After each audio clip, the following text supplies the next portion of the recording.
Welcome back to Wytchwood Chapter 2.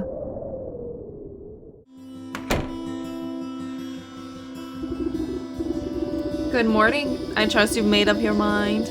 Will you collect the souls I've asked for? Or would you prefer to stay stuck in this festering swamp? Alright. No need to get your horns in a twist. I'll do as you ask. You haven't given me much choice. Splendid. As it happens, I can already sense the first 4 souls we seek. 2 are in the forest, another in the swamp to the north, and the last in the fields of the south. Could you be more specific? Near a shapely stump, perhaps inside a tree with a face, by an overgrown mushroom grove. What do I look like? A compass? Go out there and look for yourself. The Sleeping Maiden. The bear in the forest, the ox in the fields, the leash in the swamp, and the snake in the forest. That's okay. We can walk a little.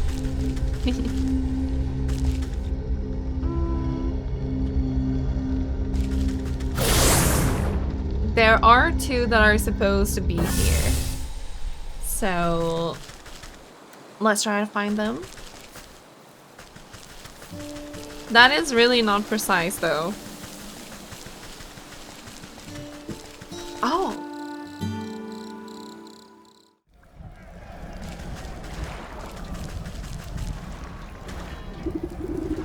Dingus. Oi, stop right there where you are. Yeah, no one but soldiers are allowed into the lakeshore camp. And you don't look like no soldier. That's not a standard issue helmet. I just came to visit my, son? I don't think so. Captain sent no visitors, so buzz off. Unless you're in the quartermaster, you ain't getting in. Where's that nervous wreck anyway? He ought to be back with that shipment of honey by now. So maybe honey? The bear.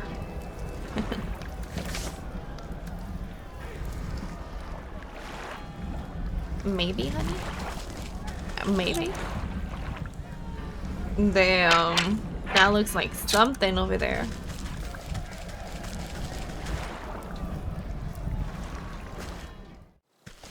And then there was also a gate over there. Oh, what is that? Oh, big Ingy. Ah! Oh no. Do we need just triumphs? Maybe? Yeah, ouch indeed.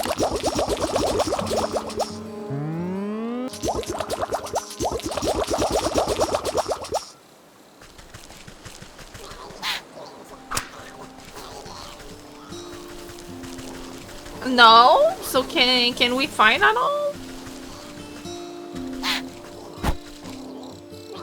Why am I stuck? Weakness, dreadful, dull. Issues of rattle so intense and unsettling it shakes itself to dust. Dreadful, dull. How do we make that? Grains, hopper leg, sewing kit. Small. Okay, that goes far. That's into the swamp.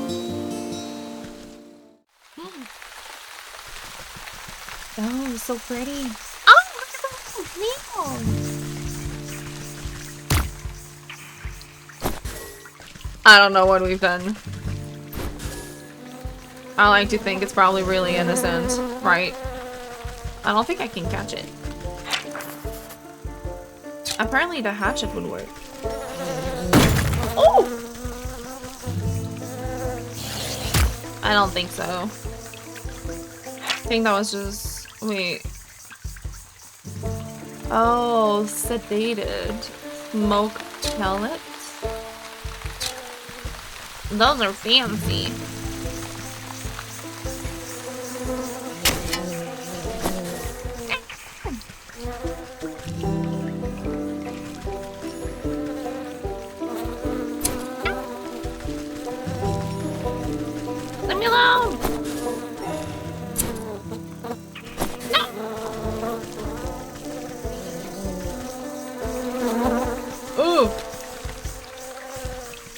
about these ones. Spirit salt. What is that? There's so many new things. Bait stick. That is a lot of things.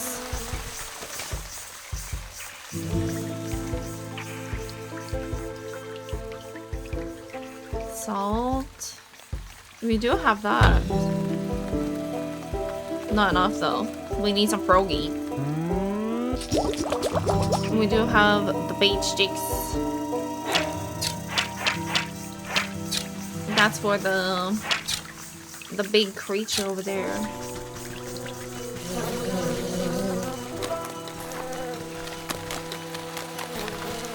Oh, it's gonna get lured. Oh, 2 of them. It just explodes. I guess so. Bait sticks too. The snail. Oh, you sick?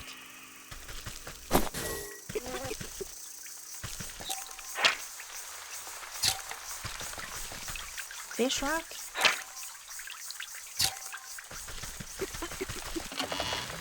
Don't mind if I do.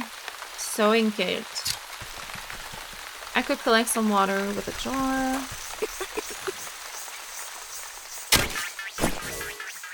Get the dust mites. Oh no! Who's there? My eyes have gone milky. Please, come a little closer, sister. I don't believe we've met before. Why do you call me sister? Get it, chat? Original sister. I don't need sight to see someone who's also signed a dark contract. The woman looks blindly through you, though you can sense her focus. Contract? So you had dealings with that damn goat too? What sort of pact did he rope you into? Oh, you know how it is. I was young and he weren't no goat when I knew him. We used to dance. We used to dance naked under the blood moon and raise the dead to frighten dull country folk. But this is ancient history now. Old age comes for us all, and eventually you've got to hang up this sacrificial dagger and settle down into the comforts of retirement. I know the feeling. I miss my cozy chair and little fireplace. Seems like a fine spot you've got here. Well, it's not all posies and pumpernickel. She clutches worriedly at the moth-eaten blanket in her lap. Let's rattle your bones. Maybe I can help? It's my dear old husband. Handsome chap, although a bit clumsy. He had a tumble trying to weed out some swamp traps from the yard. Awful things like to snap at your toes when you're not looking. Anyway, he twisted his ankle pretty bad and went up to the sick house to have it looked at. That was a few days ago. He should have been back by now. And these legs haven't worked right in decades, so I can't even go check up on him. I've been so worried. I even thought about making another contract. Don't you dare. You just wait here. I'll go find him and see what the bother is. Thank you, sister. The sick house is down the road to the west. Be careful of the critters along the way. They've got a taste for blood. We ain't seen that. Oh!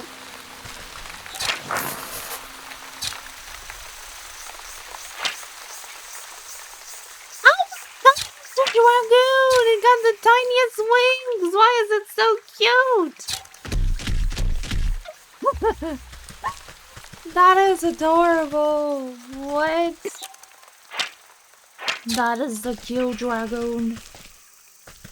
I want it. Oh my god.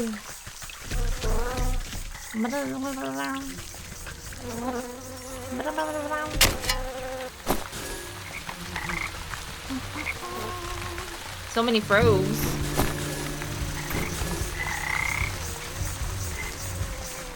Oh my god, what are those? Just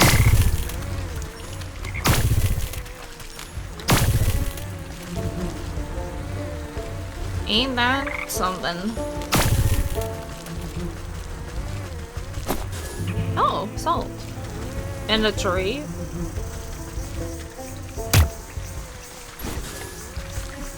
Hello, dragon.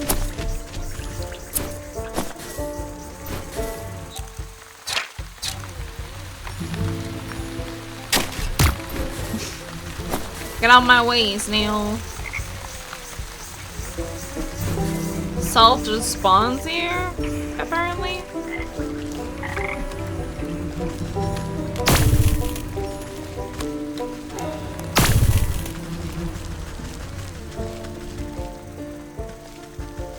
I don't think it's really a good idea to go to the Dragoon as much as I want to.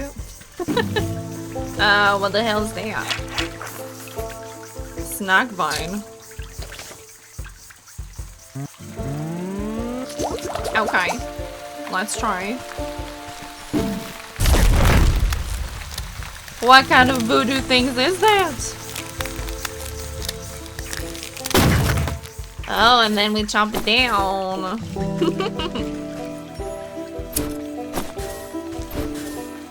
Totemic moon drop. What's that? With a good edge, huh? Oh! Come here, Froggy! No! We need it for the beat.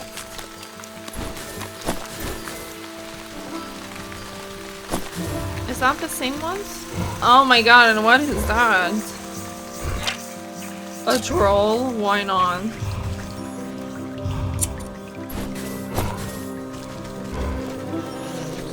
No, not the angry mosquitoes. Ugh. Ah.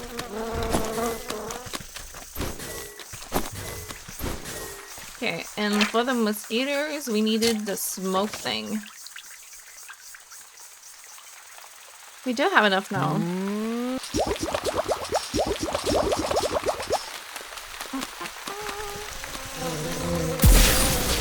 Oh, it's an area thing. Oh, is it too late now? Yeah. Need the hatchet.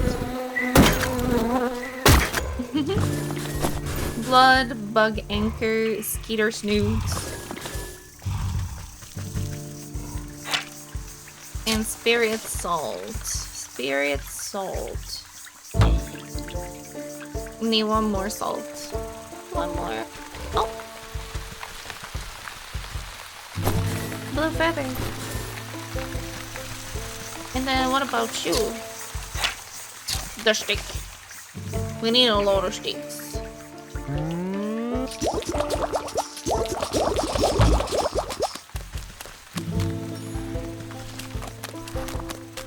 Come here. And these ones need the sticks too, I think. Did I pick it back up? No, come back here.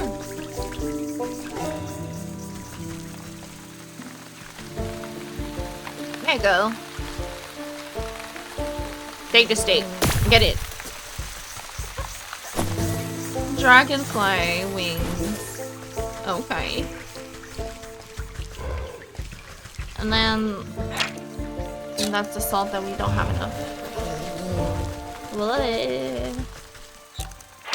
Some vines, mud, shrooms,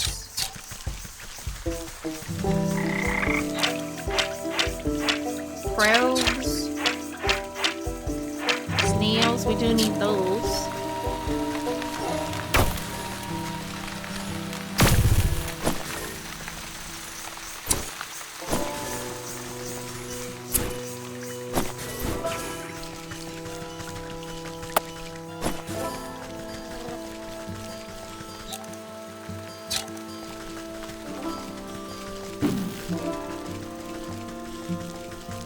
What's that?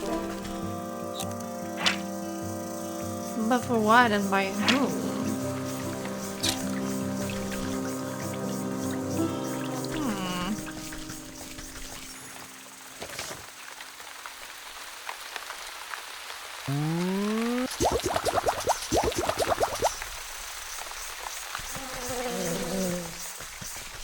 Nothing to see apparently for now.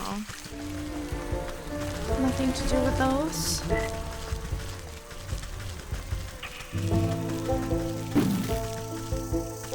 No, stick man.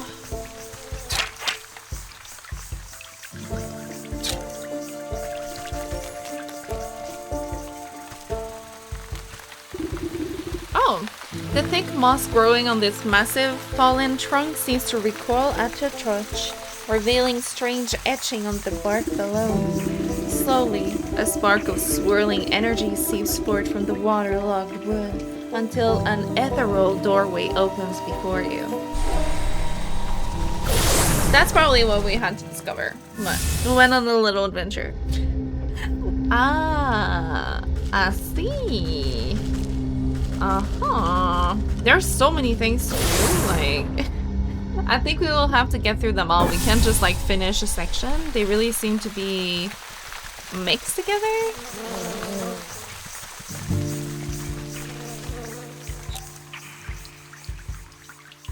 What does the troll need? Unless perhaps he likes you, huh? Hi, do you like me?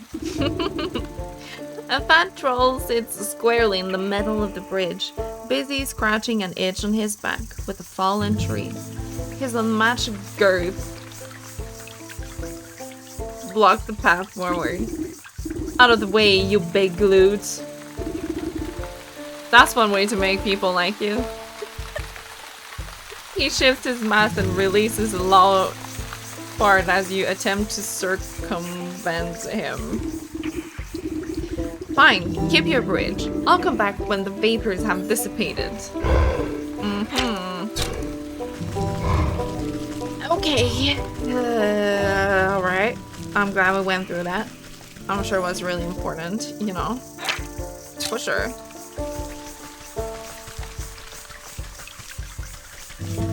There's like this little circle here, but nothing.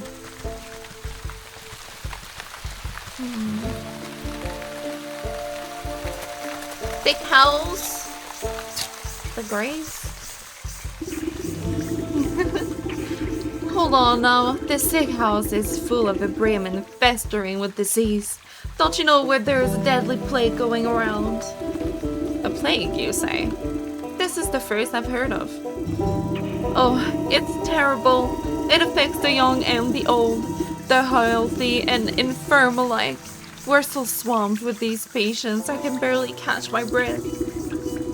So, what are you doing out here? Should you be inside tending to the ill? We've just got so many bodies piling up. Someone has to bury them before they spread the sickness further.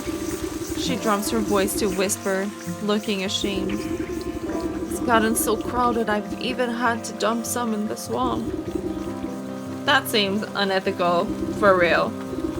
Don't worry, Alicia's inside working her miracles on the other patients.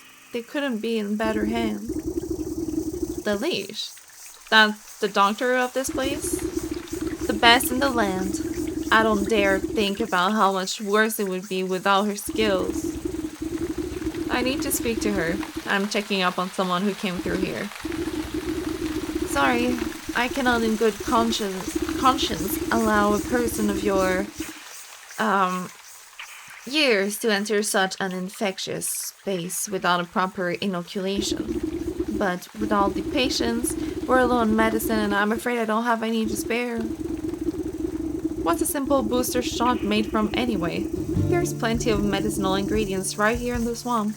I'll go get them myself. Well, it's a pretty basic prescription. If you bring me the components, I'll be able to mix and administer it. Then you can go inside. I'll need 3 milligrams of bug ivory extract, 5 grams of toxic thistle powder, and some lazy grass to numb the pain. Alright, we need the lazy grass and more thistle.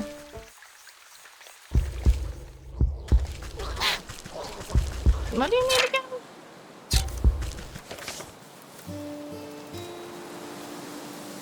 Not a fancy thing. fancy stuff. Oh my god! I was gonna gather it!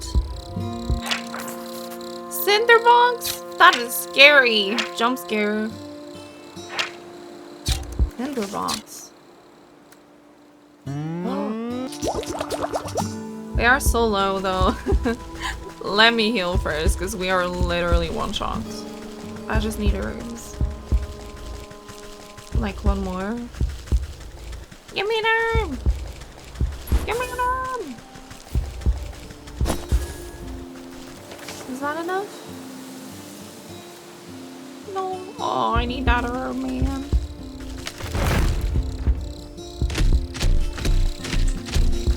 And that's alright, I just need the herb.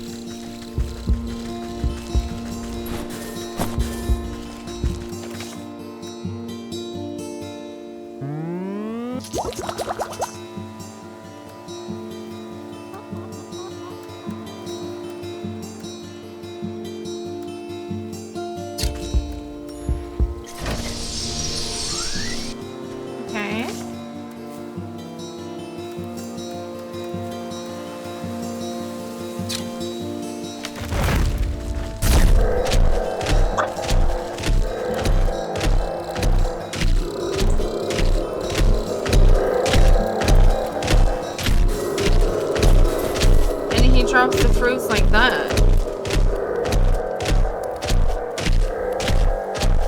No more?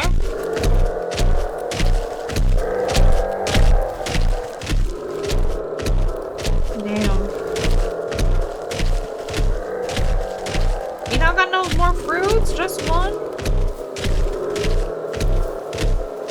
That's crazy. Just one.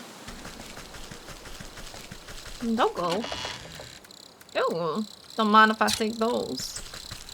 Is that just clay? Yeah. All doggos are inky.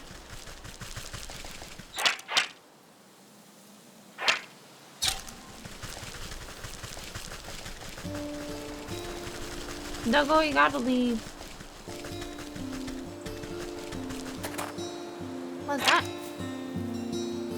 Perhaps part of a lovely plaza, no little more than a bird bath. Oh, someone's crying? Why are you crying, my lady? Weeping Maiden. You approach a young woman weeping sorrowfully into her palms. She catches her breath for a moment and looks out longingly over the placid lake. Oh, my sweet songbird, why have you forsaken me to a life devoid of your love? Tears well up in her eyes as she buries her face once again. You consider leaving this melodrama well enough alone, but something about the poor girl reminds you of the maiden slumbering under your house.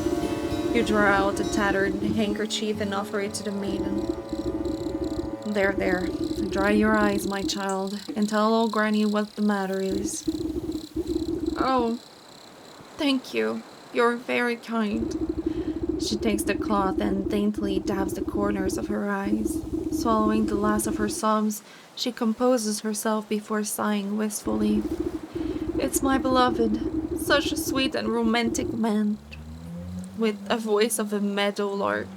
He... Oh, I get it. He dumped you. Well, don't worry. There's plenty of other frogs in the swamp. What? No! He loves me and I love him. Though our families would never allow us to be together, he would come and sing outside my balcony every night.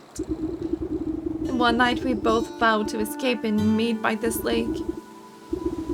I waited and waited under the waning moon even past the morning sun, but he still didn't reveal himself. Tough break. Maybe he just wasn't that into you?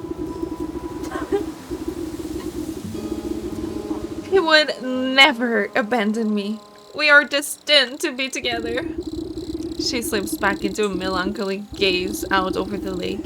Even now, I can still hear the beautiful melody of his lute coming from across the water. Over the dull sounds of lapping waves and quaking waterfowl, faint notes of some faraway stringed instrument whispers through the reeds. Oh, I hear it too. Maybe you aren't just mad in love. It's coming from somewhere in the middle of the lake. He's out there somewhere, I just know it. She crumples into another dramatic bout of inconsolable tears. Now, I'm sure it's just some echo bouncing off the shore. I'll go find where this sturdy bard of yours has run off to. The snake. Now, there are so many of them here. That is loads.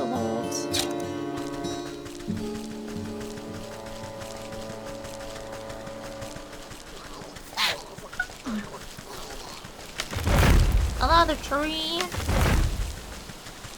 Oh, that's the gate. I see. Yeah, it opened now.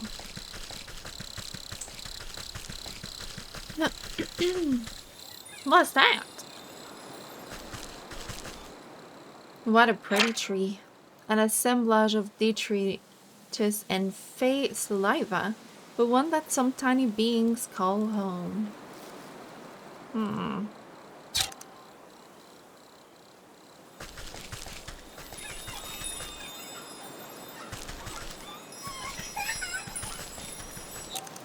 Oh. They're invisible, huh? Ah. Come here! Fairy dust? But that's it? Just normal fairy dust?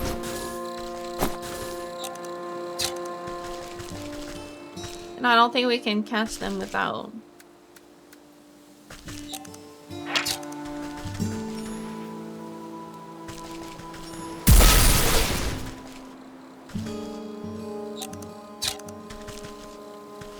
Where are you going?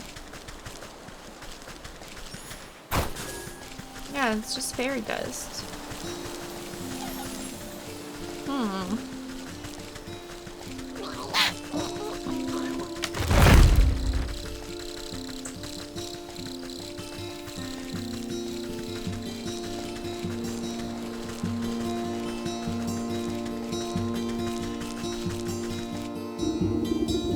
The music seems stronger on this shore, but even here you can't quite place the source.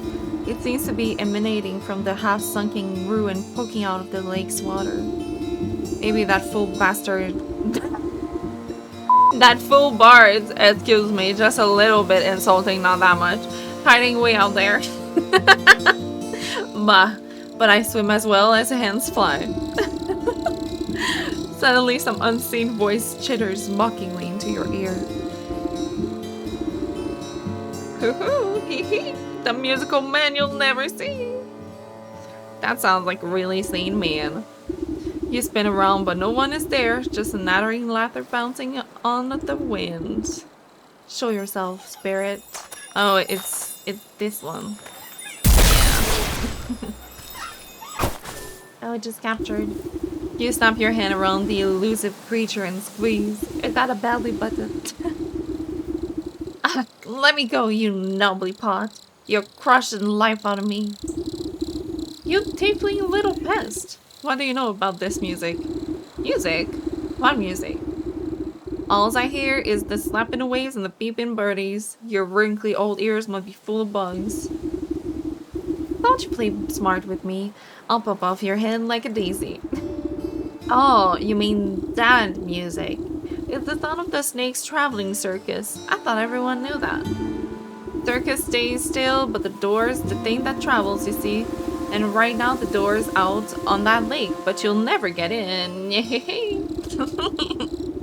You give the wretched sprite a good shake, and a shower of glittering dust sheds off its wings. Tell me how to cross the lake, or I'll make a necklace from your teeth. Ugh, only fae folks can show the way. Dirty fairies built the bridge. Keep all you big folks out, unless the snake invite them in. You're a fairy, aren't you? Where's this bridge? We're a pixie, not one of those flamby-pamby mushroom herders. Besides, the bridge is invisible to big stumpers like you. The creature peers over your shoulder and waves its tiny arms.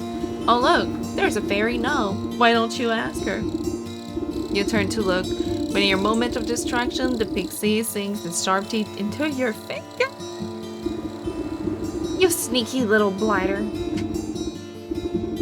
Breaking free from your grasp, the slippery monster chitters a laugh and vanishes in a cloud of smoke. You look down at your dust-covered hand. Fairy or not, this bridge must be around here somewhere.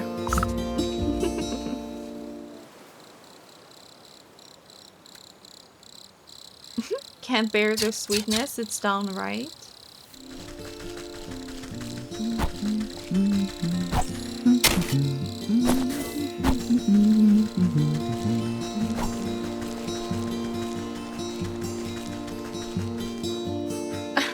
Wait. Quartermaster? Oh, hello there. Sorry, I think I managed to get most of this debris off the road. Looks like you've made a fine wreck. What on earth happened to your car? Yes, well, you see, I was sent on a very important mission by order of my captain, the bear. The bear, you say? What sort of mission? It's my job to make sure the lakeshore camp is well stocked with provisions, but most importantly, a steady supply of honey for the bear's favorite meat. I was just on my way back from the apiary with a careful when a deer or something darted out of nowhere. Jostled my poor mule so bad that she broke her bridle and ran off. My own heart nearly leapt out of my rib cage. Piled the darn cart right into the ditch, she did. Now every barrel is smashed and I can't bring myself to report back empty-handed. The bear will have my guts for garters, I'm sure of it. This bear sounds like quite a brute. Oh, you don't know half of it. If he doesn't get his honey meat, heads will roll. Maybe you could lend me a hand. I can't very well put this broken cart back together. No, nothing like that. But could you take a message to the sergeant of the lakeshore camp? He's a reasonable fellow. Let him know what happened and maybe he can get me out of this bind. You can get to the lakeshore camp if you follow the road of the northwest of here. I need to stay with the cart and assess the damages. Oh dear. So now we got a reason to go. Honey everywhere! Oh no! That's to the field.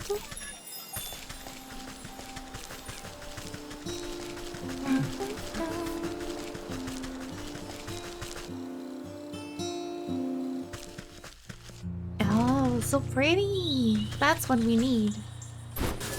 Lazy gray house. Is that correct? No.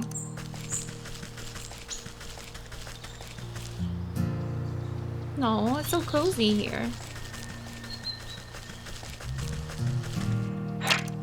A farmer? Vegetable farmer. A hefty gourd stands before you, wiping beads of dew of his bumpy forehead. He tilts up the brim of his hat and greets you with what you interpret as a smile. Welcome to my farm, stranger. What brings you out here? How's it growing, farmer? Oh, you know, not so bad. Trying my best to win this harvest competition this year. Well, you look to be making good progress. I'm sure you'll be a shoe-in for the blue ribbon. You would think so, wouldn't you? But every year, without fail, that sour ox takes the prize. No matter how hard I work, I can't seem to outgrow his crops. Careful now. You're beginning to sound like a sore loser. Not sore loser. I just think it's quite suspicious, don't you? Last year, the ox and his family grew the largest corn cobs I've ever seen. I was only barely able to get second place because of my own little helpers. He motions to animated turnips and potatoes busy with manual farm work. But this year, his crops are larger than ever before, even though his family is nowhere to be seen. It doesn't make any sense to me. He's working these fields all by himself. What happened to his family? That's the fishy part. No one knows. They just disappear one day, and you also say nothing. That does sound suspicious. Perhaps I'll go and ask him myself. His farm is down to the southwest, you can't miss it. I must get back to work. Veggies won't go themselves, you know? Oh, Jesus. My tongue twisters. Oh, is that an onion? Is it alive? It is. I love how we don't choose to pick it up, the ones that don't walk, you know. We only care about what's alive, and I think that's a red flag, a little. A little. We can't have the cabbage.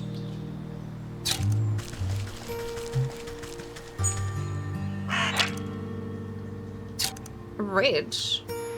We want the rich soil. Oh, it's just clay. I thought it would be special.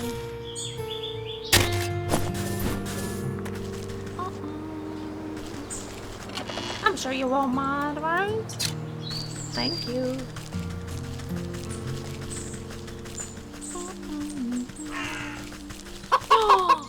Is that Jimkin? Though to the aesthetic preference of some.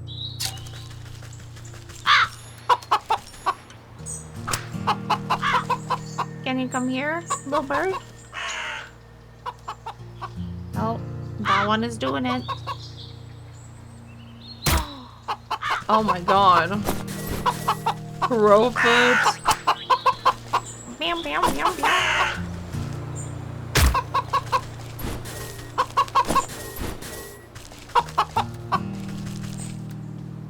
Where did you go?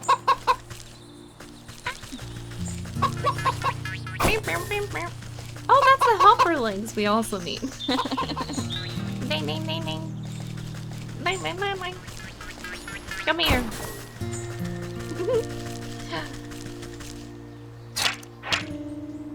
Says rich, but it's just clay. What's that? Upon closer inspection, this mountain of hay appears to have been deliberately woven into an intricate wickerwork structure. You carefully pluck a single piece of straw from its center and the whole bottom begins to swirl and unravel until a gaping vortex opens before you. That's a TV.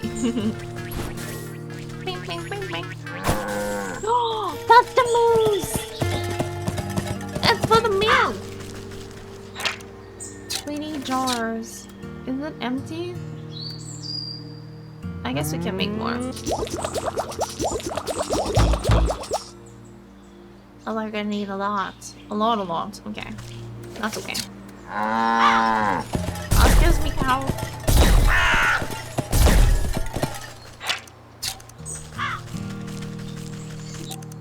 We got some milk. Ooh, special chicken. We can't just... Oh! We can squeeze an egg out.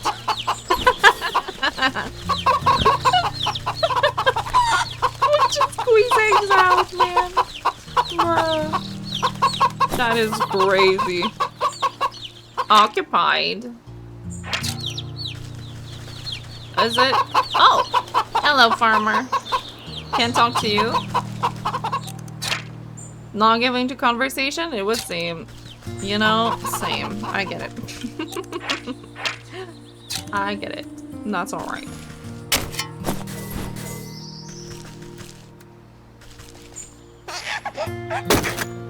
Chomp, chomp, chomp.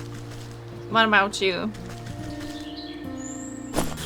Do you like to converse? Unknown weakness.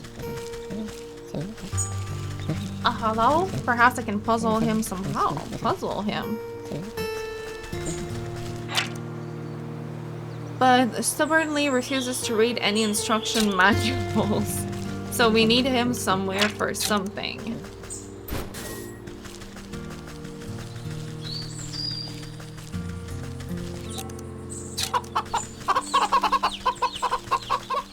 Where would we need him? Do you think the farm?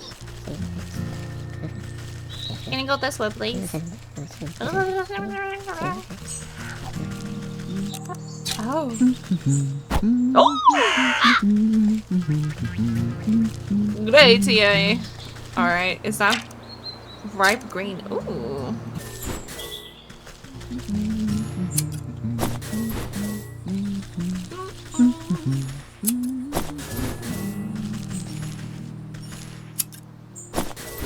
Farming time. Come here. Do you like it, chat? I find it super relaxing. Come here. What else? A turkey? No way, a turkey. Digestive tablets? What's that? Ugh, goblin snot? That is gross, man. That is gross. Bruh. Thinking about it. Ugh. Ugh. Why would they like that? Why would they like that? I don't want to know. Don't want to think about it.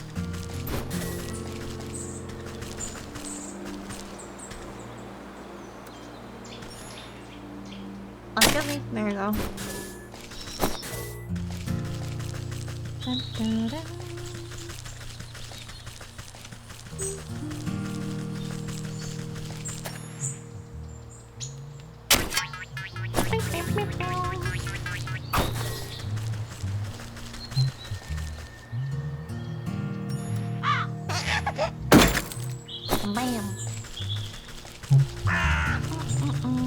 Ox at his farm south of the fields.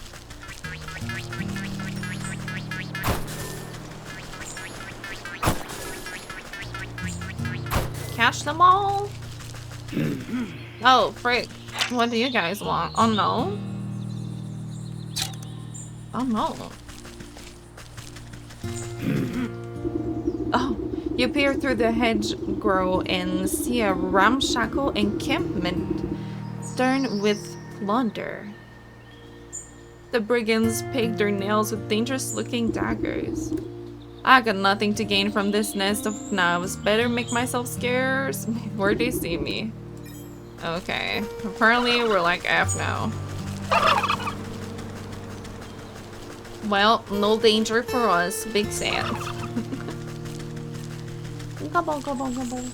Oh, is that the same thing? No. Snack vine. Another snack vine.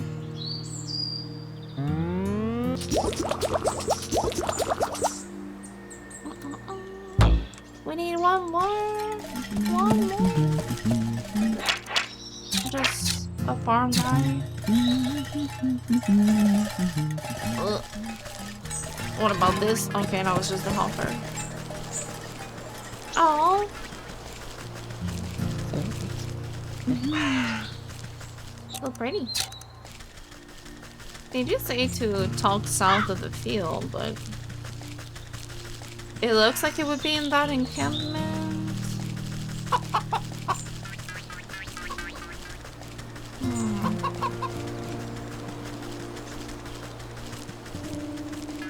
Oh, Ox's farm.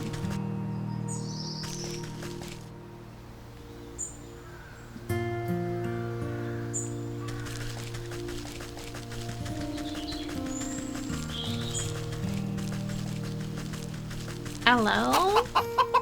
Oh, doggo? You seem like a nice doggo. But you still need the... You still need that, apparently. Let's get at least one.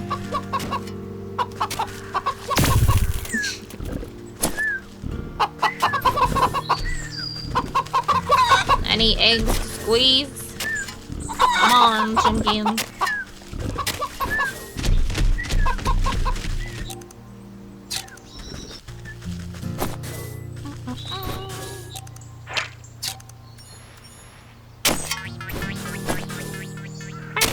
Wait, was that the same thing? Yeah, I think it is a grasshopper.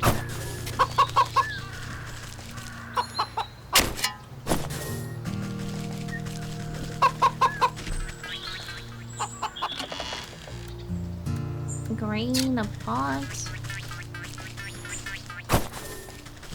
Bird. Oh my god, what is that scarecrow?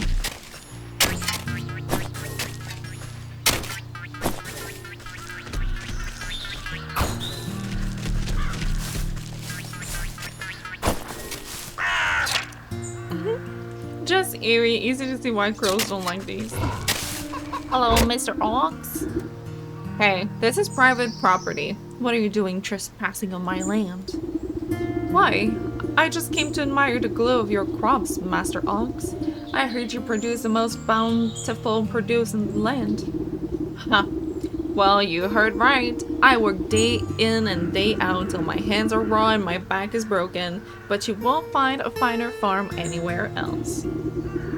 You're sure to take first prize at the Harvest Festival again.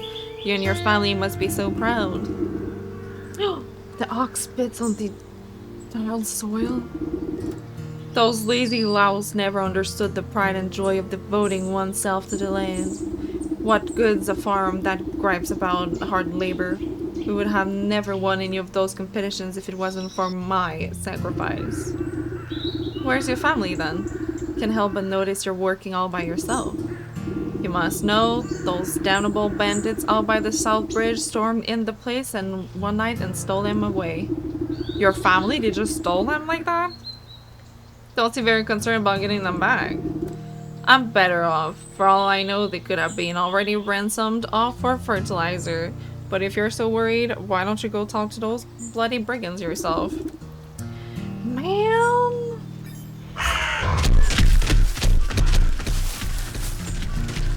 Who would freaking act like that?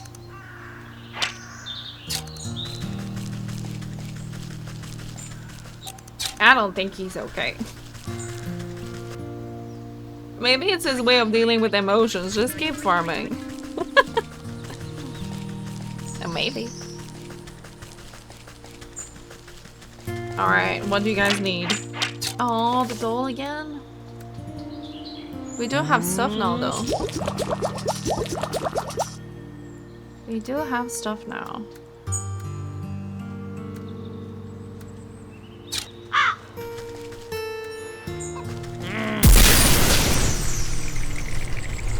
Really? That's it?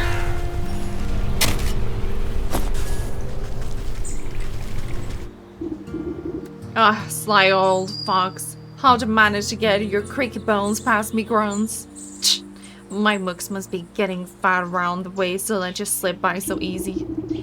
Never too old to teach some youngings that hands are better left out of people's pockets. Next time I catch one of your thugs rooting for gold, they will have to recount their fingers. Ain't afraid of nothing, are ya? Well, let me be the first to welcome ya to our merry camp.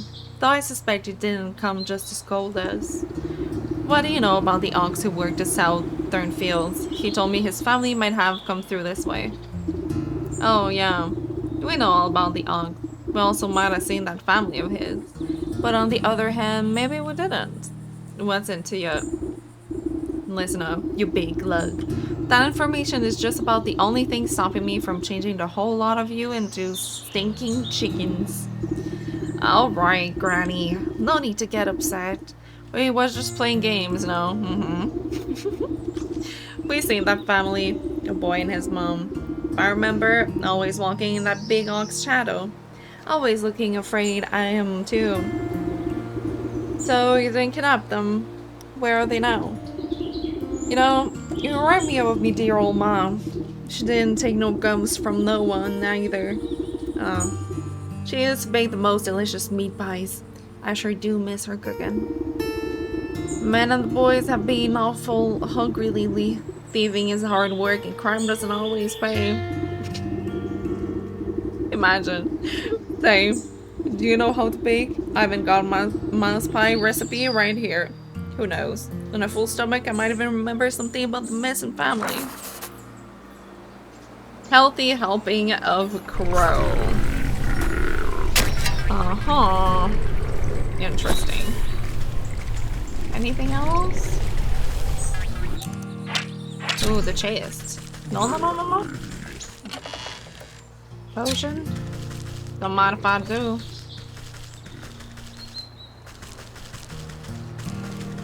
Okay, they don't attack anymore? Apparently not.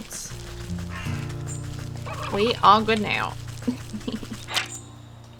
Oh my god. Okay. And what do we need for a pie?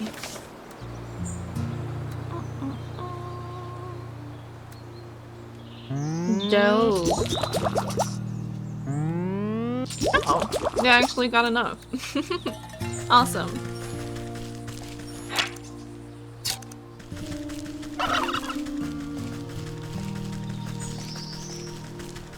Alright, got your pie. Not sure if you deserve it, but... B5 both I want pie in my tummy tum-tum. Come on then, have a helping. The bandit plunges his hand into the pie, grabbing a fistful.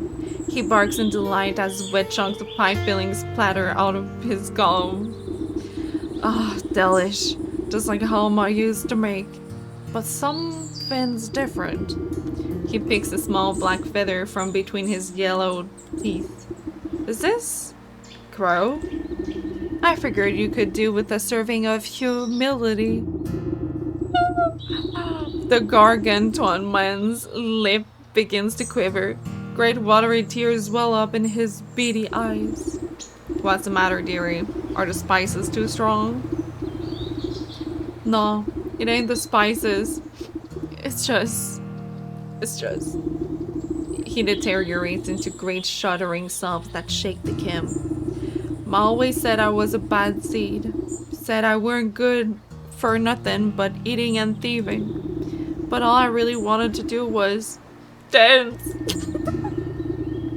I was gonna make the greatest dance troupe the world had ever seen. Had a name in mind and everything. Big and leaping pockets. But... I ain't been doing nothing but talking. Always thinking. Ma was right. I'm a bad apple. Come on now, dry those eyes. You're not all that bad. He snorts a dangling glob of... Ugh. No! You gently reassure him with another helping of pie. Of course not. You're going to tell me all about the Ox's family, aren't you? Oh, right. Well, you see, we've been spying on that Ox for years now. Every full moon, he would go out into his fields all by his lonesome. He would howl at the sky. What was it he would say? Oh yeah, he would yell, corn cob, what? Then it always sounded like he got into an argument with someone. But there was never anyone else there, except that creepy old scarecrow of his. You pat the sniffling rogue on his stumbly cheek. That's a good lad. Maybe it's time to think about trading the daggers for dance shoes. He stuffs more handfuls of the crumbling pie between his blubbering lips. Yes, ma'am. I'll do it. I'll dance. Oh, that is so funny. I love that.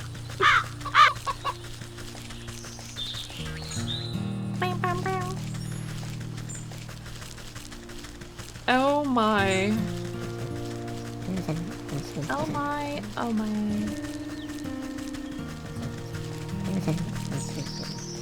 Wait, where is it?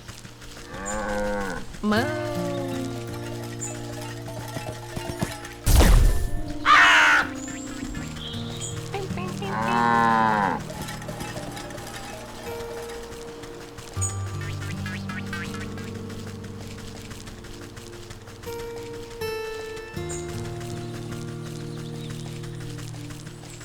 Let's talk to that scarecrow.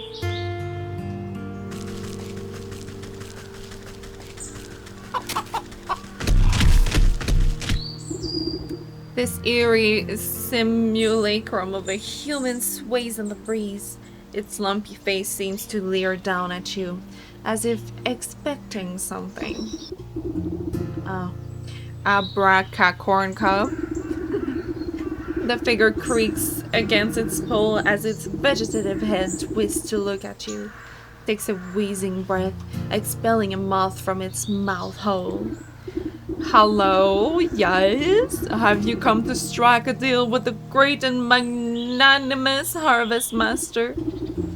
No, thank you. I'm involved in quite too many dark contracts with supernatural beings already. Why then have you summoned me? Has the ox made a deal with you, perchance? The ox? Why, yes. Terrible trade, I say, but a deal is a deal. What sort of trade? Does it have to do with his missing family? Yes, he said he wanted to win pretty prizes, grow the best crops, said he would give up anything in the world. So he offered me his wife and son, and I'm not one to refuse a bargain like that. Where are they? What did you do with them?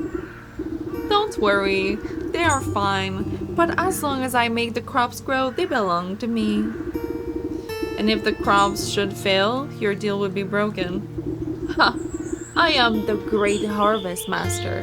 My harvest will never fail.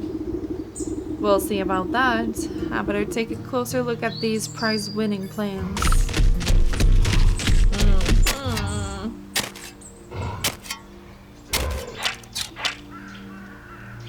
Withering can.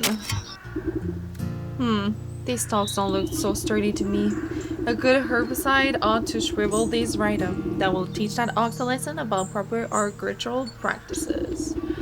I'll need a sturdy enough vessel to hold the poison though. Maybe I can convince that vegetal fellow to give up that nice big watering can of his.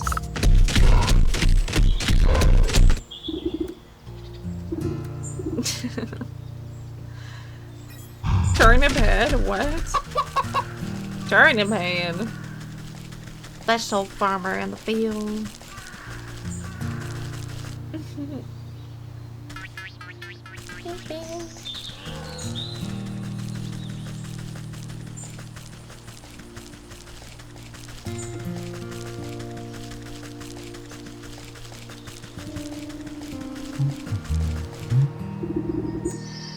Well, hello again. Find out anything about what that ox is up to? As a matter of fact, I have.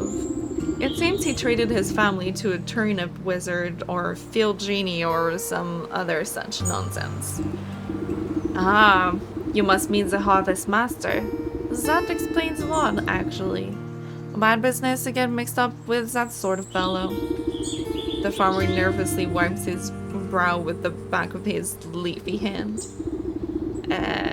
Not that I would know anything about that myself.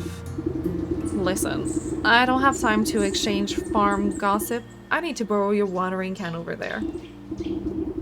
Oh, I'd be happy to lend it to you, but unfortunately, I still need to grow my prize winning vegetables. You glance down at the fat head of cabbage bobbing gently against a blanket of big, swaddling leaves.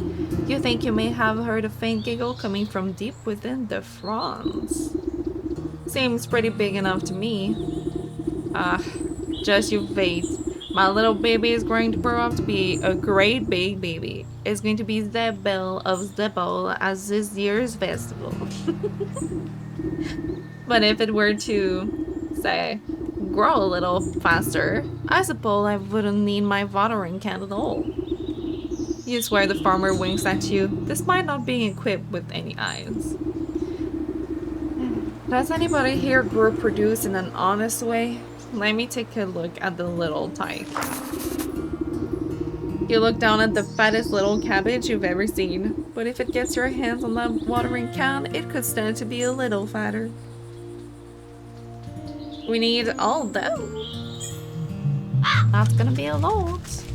Growth potion, water, and turkey gizzard stone for the cabbage. A lot.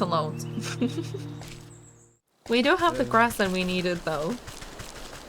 For the plague.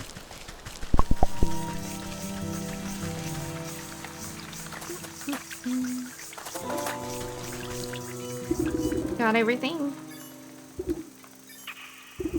The nurse nods at you, gathering all the ingredients into a small hand-sized mortar. You hold your breath as she smashes everything into slimy, stinky liquid. Not the most pleasant stuff, but I can assure you it beats growing lumps where no lumps should be. Speak for yourself, one can never have enough lumps. The nurse shrugs at you, suckling up the bubbling mixture into an oversized syringe. She gestures for you to hold out your arm. After stabbing you into your flesh several times, she fails to find any veins with the point of the needle. Sorry, you seem to have some strange physiology. Give it here, I'll do it. You seize the injector and jab it into your arm without further fuss. Oh, God. A cool sensation climbs into your fingertips. You doubt the medicine will have any effect, but at least it should make the nurse happy. There, I feel much better. Can I go inside now? Oh, yes. Yes, of course. You should be immune to the plague for the time being. Just be quick, the leash is very busy. Alright. Oh my freaking god. That looks like hell.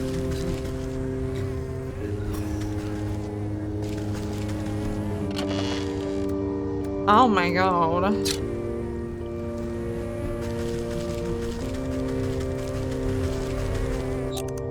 Oh my god.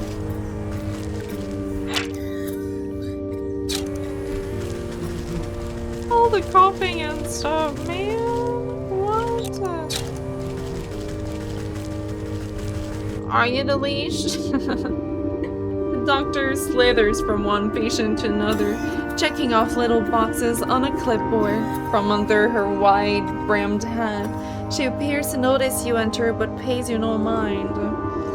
You must be the leash. I was hoping you could help me find one of your patients. Do you have the symptoms? Crackling of the bone, oozing eyes, skin rot, perhaps a yellow liver?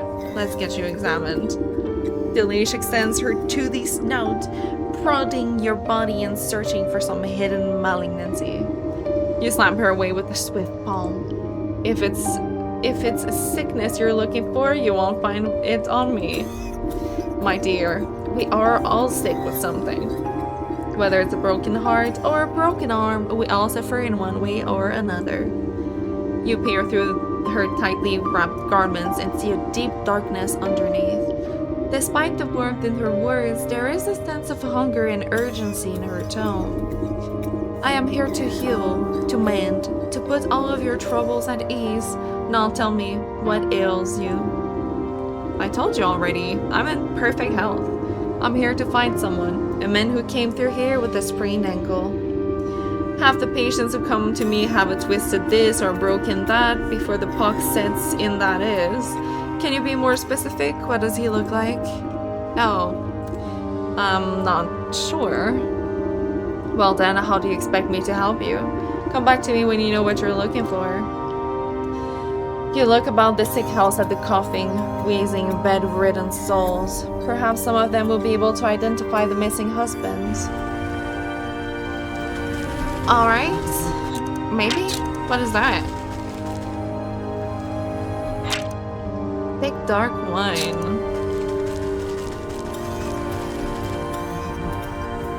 Is the bearded guy you're looking for?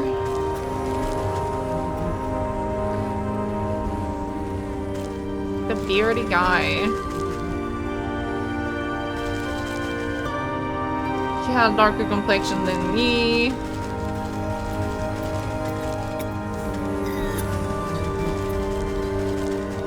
Can't find the short guy.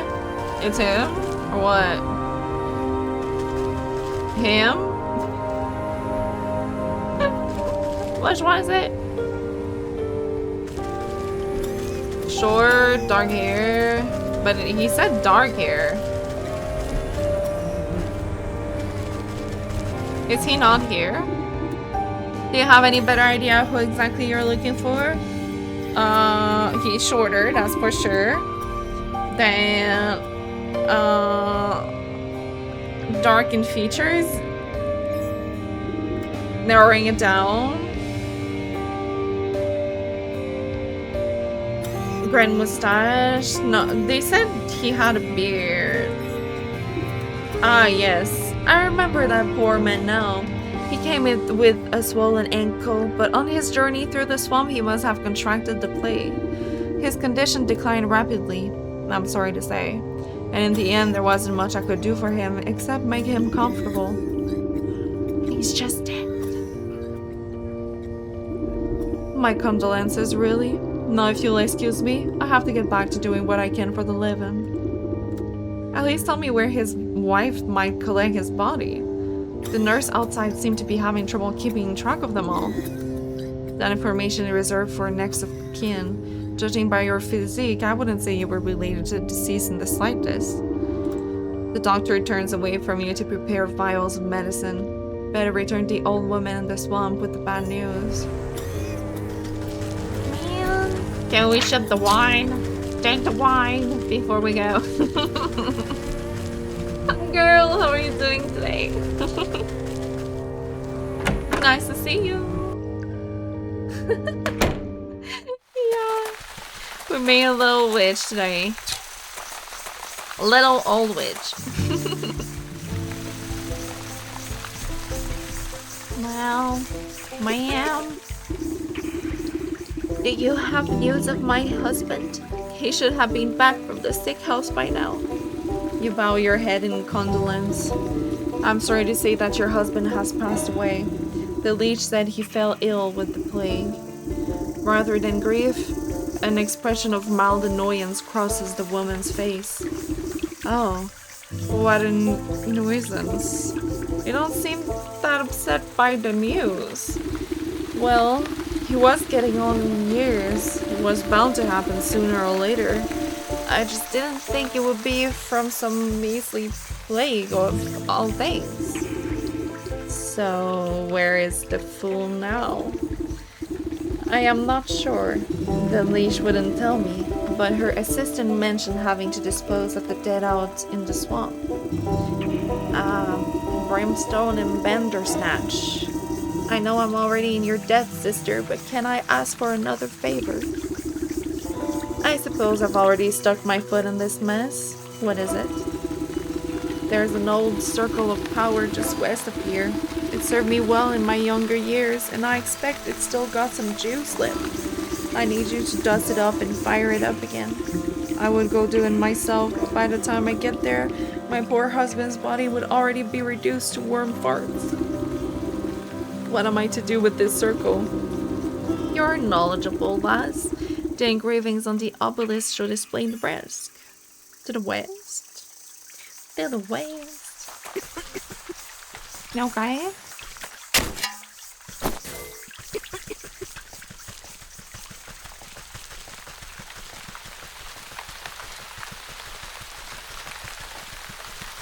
Does she mean like upwards? I wonder.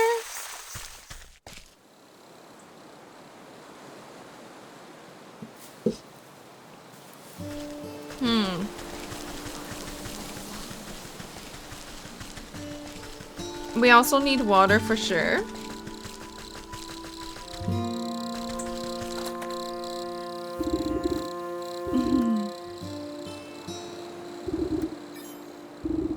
Directions on how to reveal the bridge are carved on the outside. Ooh. You shake out the fine dust into the bowl and it settles evenly to its inside surface. Directions on how to reveal the bridge are carved on the outside. Wait, can I... Excuse me? Am I not...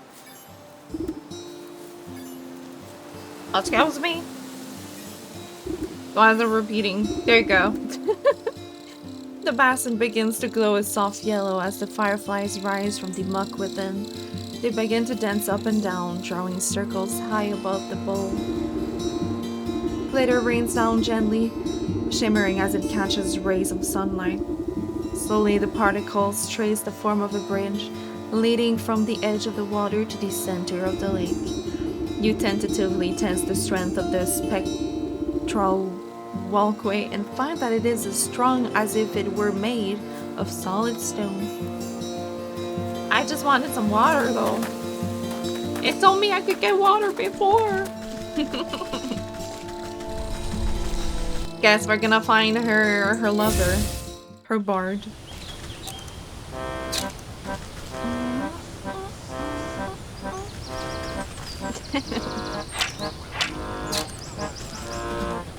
Very nice. Yes. I'm sure they won't mind if I yoink this. Oh, could it be this one?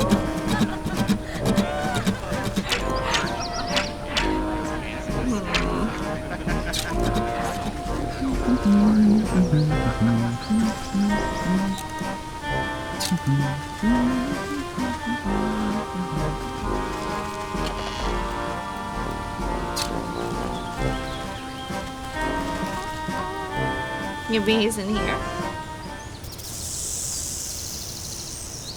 Oh, that's the snake, alright. Draped in glittering jewelry, the serpent stares intensely into a crystal ball as you approach.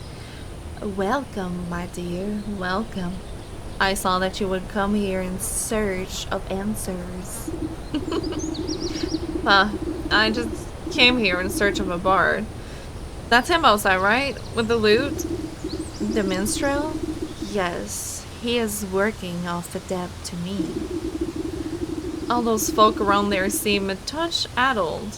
What did you do to them? They're all humble folk looking for something, just as you are. I am here to provide them with my services in exchange for a bit of work. So what are you? Some sort of carnival wizard? You're making quite the racket in my forest. A wizard? No. I am a seer, a scryer of the hidden mists, a foreteller of fortunes and keeper of secrets. Fancy titles you've given yourself. Sounds like you're nothing but a used cart salesman peddling your wares to the gullible. A skeptic. Step closer and let the crystal ball reveal its mysteries. The snake's voice drops low and seems to fill the tent with a heavy weight. I am a helper of sorts, an unraveler of knots. I make the forgotten remembered. You feel the scaly touch of slithering coils wind around you, but you are powerless to move. And you have forgotten much. The snake's eyes swirl in a pattern you've never seen. Imperceptible colors collapse into themselves and fracture into kaleidoscopic mosaics against the canvas walls. A voice speaks from far away. It takes you a moment to realize that it's your own. I have forgotten so much. Let me find your answers. The serpent's coil slowly squeezes the consciousness out of you. With a desperate push of willpower, you blink away from the snake's hypnotic gaze. Wait, get off me, you worm! You wriggle your body like a sack of loose twigs. Despite your protesting bones, you manage to squirm free and tumble backwards out of the tent. When your eyes open, you find yourself back outside the snake's tent. You pick yourself up from the ground and dust off your shoulders. I guess that's why Serpent has some tricks up his sleeve. I'd better come up with a plan for the next time I go in there. The festival patrons seem confused after you tussle with the snake, as if the spell over them was momentarily shaken. The crowds disperse as they fumble about in a haze. Now's my chance to get a word in with that bard. Maybe I can get him out of this mess. Strumming his lute, this strapping young man has a faraway look in his eyes. Is it wistfulness, nostalgia, or even hypnosis? Wonder I may wander away from she I call a lover. To my chagrin, I stumbled in and met the gaze of another. Curious, I stared. I was not prepared, and this was my mistake. A binding gaze. Now I live my days in the service of the snake. Cry not for me, for there is she that might still see me saved. My spirits they lived as she holds a gift from before I was enslaved. A mirror, but shattered. Its pieces have scattered. If mended, we may be set free. Down the wishing wellspring, to the swamp's moonlit ring, and hiding within the pixie's tree. What's all this about? A broken mirror? You gave it to that weeping maiden? Speak plainly, you warbling fool. No matter what you do, the poor musician barely seems to realize you're there. He just keeps strumming his lute and humming his mournful tune. Maybe that lovesick miss will know what he's on about.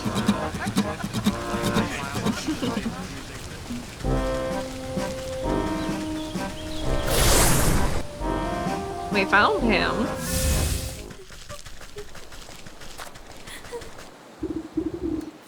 Oh, still my beating heart. Have you any news about my dear sweet love? I found him at the carnival, but he's being mesmerized by the snake. Unless I can break the spell, no one in that carnival can leave. The snake? Say it isn't so. I've heard how he grants wishes, but only for a terrible price. Why would my love be so desperate as to consort with that charlatan? I haven't a clue, but he's stuck deep. The only thing I managed to get out of him was something about a mirror. Do you know anything about that? A mirror? Oh, yes. It was the first gift he ever gave me. From inside her bodice, she produces a small cracked hand mirror. But one night, it slipped from my balcony and shattered on the cobblestones. I tried to piece it back together, but I could never find the last 3 shards. His song mentions something about a wishing well, a moonlit swamp, and a pixie tree? Keep that mirror close. I'll seek out the missing shards and return them to you. I know where those are. We've seen them. Oh, thank you. I should very much love to see it whole once again. We have already seen the pixie tree, and we just got so many things to do right now. We have 1,000 side quests. I think the pixie tree was like around here. Yeah, right here. This gnarled tree is littered with countless trinkets and bits of trash, glued haphazardly together to form a glittering hive. You reach for a sharp piece of broken glass that could be the mirror shard, but pull your hand away at the last moment. 1,000 beady eyes peer out of the tree's knotholes. A familiar crackling voice floats above the others. You again, Kettlehead. What you want now? I've come for that mirror shard. Hand it over and I won't have to strangle you again. No way. We need shines to keep gross fairy folk away. Best fairy repellent there is. What? Since when are fairies afraid of shiny things? Well, I don't see no fairies around, do you? But maybe we can work something out. Them smelly mushroom herders have been encroaching on our turf, see? They've been building those stupid little stone shrines of theirs, and worse yet, they've been hiring mercenaries to guard them. So we can't go anywhere near, but maybe a big stomper like you can take care of the problem for us. And then you'll give me that shard? Hey, if there ain't no fairies, we won't need no fairy repellent. Alright. There's one here too, but it's probably gonna be the dog. Yeah. Go be the dog this time.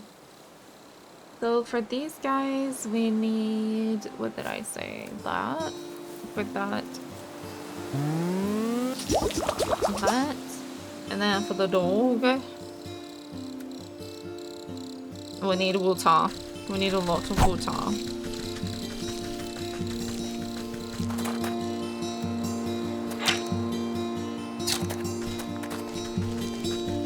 Can you give me tears to have water?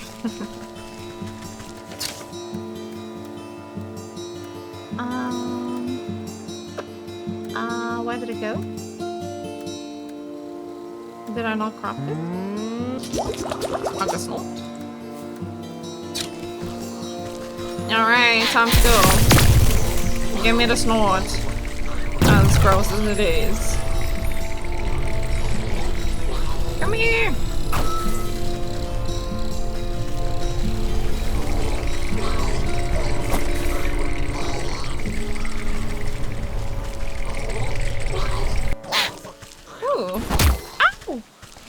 They did go more and give more.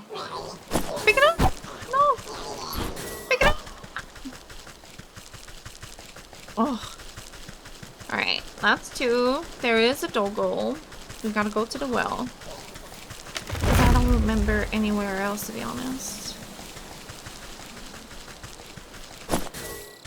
That had water.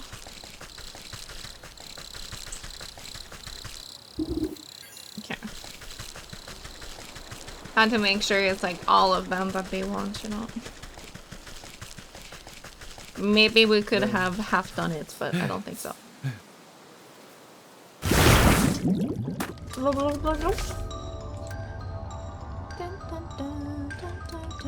3, do we want more? Might as well.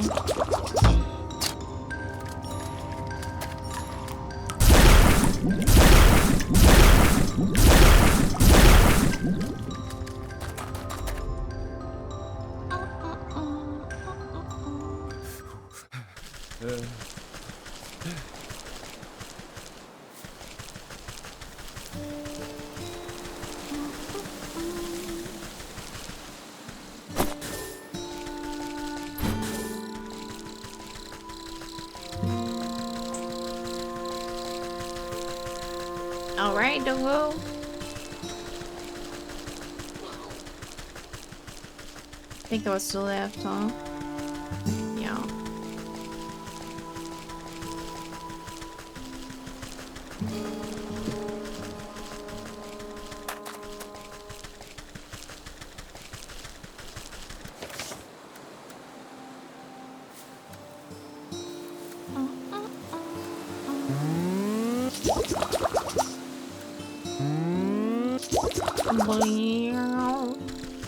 Bam.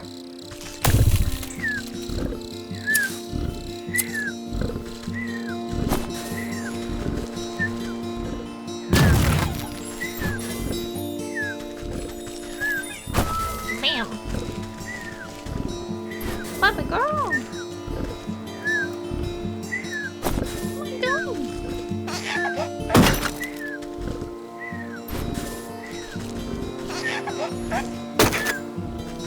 Chompy chomp chomp.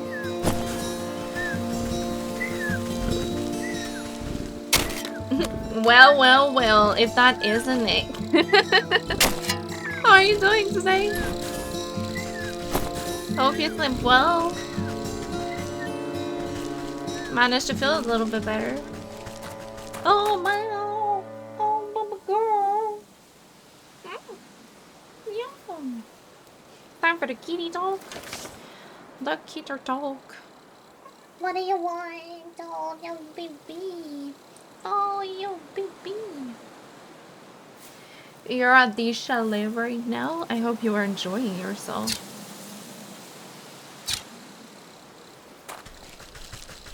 Oh. I'm trying to think, baby girl. Yes, I'm trying to think right now. It's a lot of things. Yes, it's a lot of things. What? You want the pants right now? Right now? You're kind of late. It's been almost 3 hours of streaming. Yeah. That's kind of late compared to usual. Come on. What are you doing?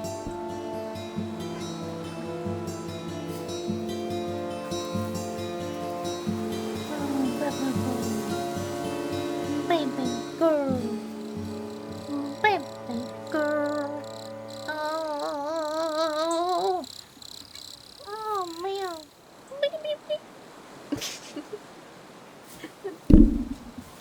Alright. Why are we doing? Oh yeah, the fairy stuff, right? Yes.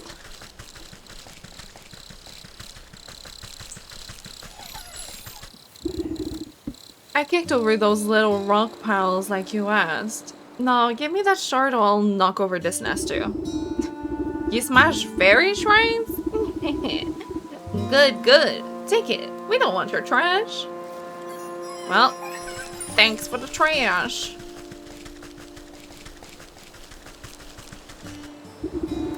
Have you found any of the mirror shards? I wonder where they could be. Okay, we gotta give all 3 at the same time.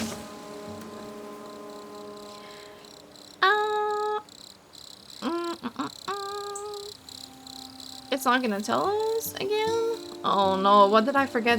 What if I forgot the other ones, John? In the forest well, in the well, and in the swamp. Okay. Well, let's go to the swamp. We got some water, so maybe we can take care of the big dragoon. Maybe. Big dragoon.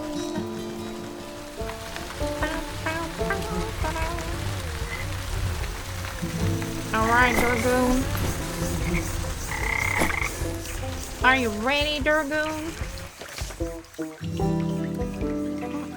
Oh no, we're... Okay, we go.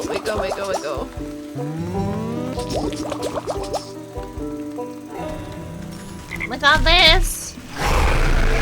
Oh! Oh! Got on its belly! What do we do now? Shear? The fangs? That's just for the fangs? Really? Can we get it twice?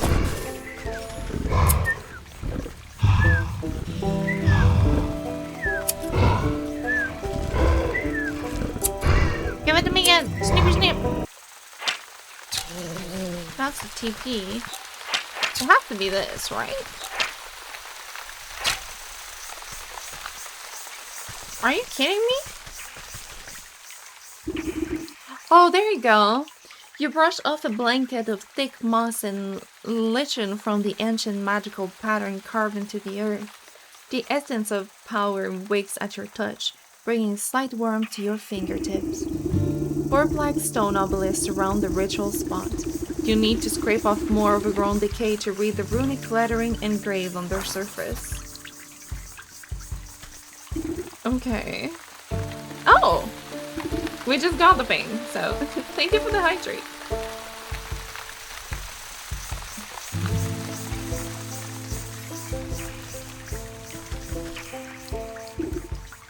This one needs death certificate.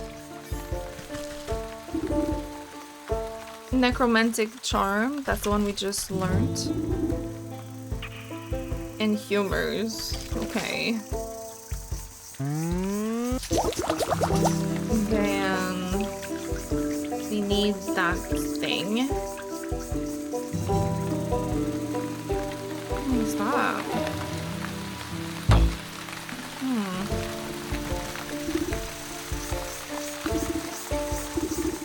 The fluid slowly disappears as if being drained by some unseen thirst until only the wet residue remains.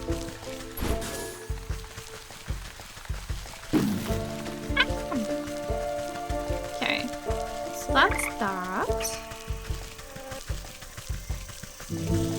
Why is that so many of them?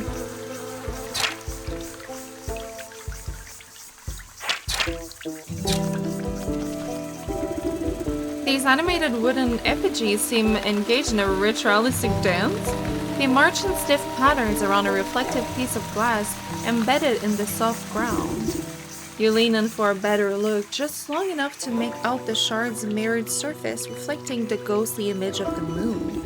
You think to reach in and grab it, but the swinging limbs of the dancing totems are too dense and quick. Out of the way, you overgrown twigs. Maybe I can get them shift their attention to some other glittering bubble. Moonlight globe.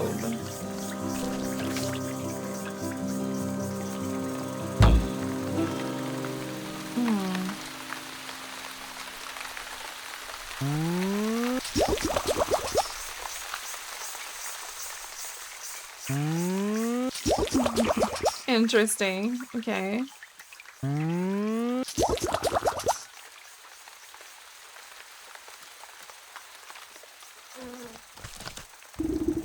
Maybe I can get them to shift their attention with the moonlight globe. You cast the glowing globe into the virtual circle and watch as the wooden effigies suddenly lose coordination and knock their wooden limbs into each other.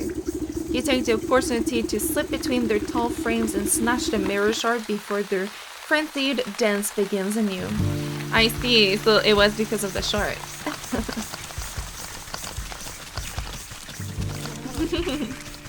Interesting. Okay. So that was also one. And then we need also a death certificate. Excuse me, mosquito.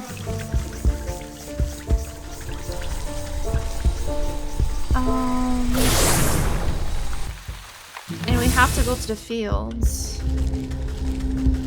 The fields.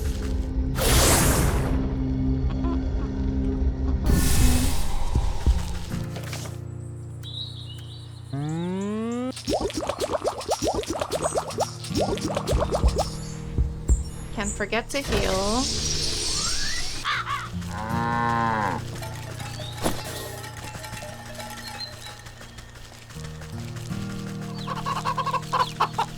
And the turkey wanted to have some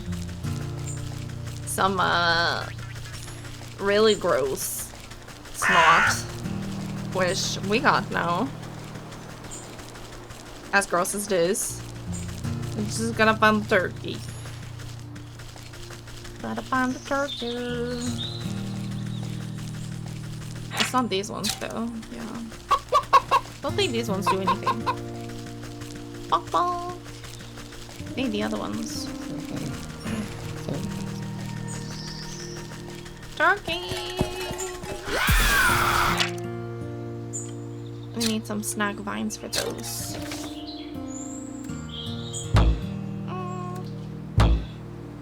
Come on. See. Bang, bang, bang, bang.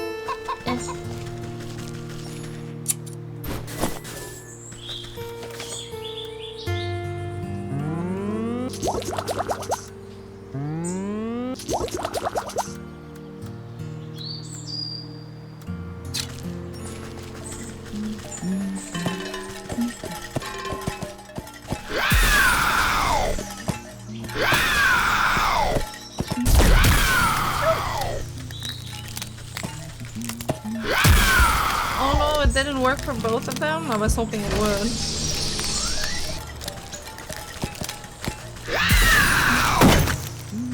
Oh, that's how we get the pumpkin bone. Big roar.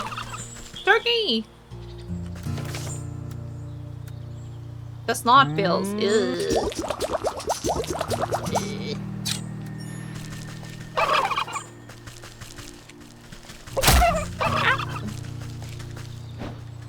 Go get it. Oh my god, it just go and explode. And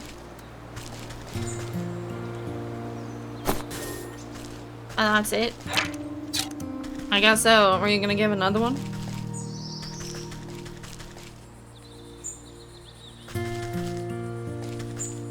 Maybe, maybe not.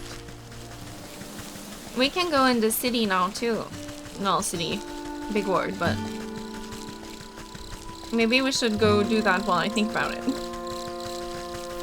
Probably should.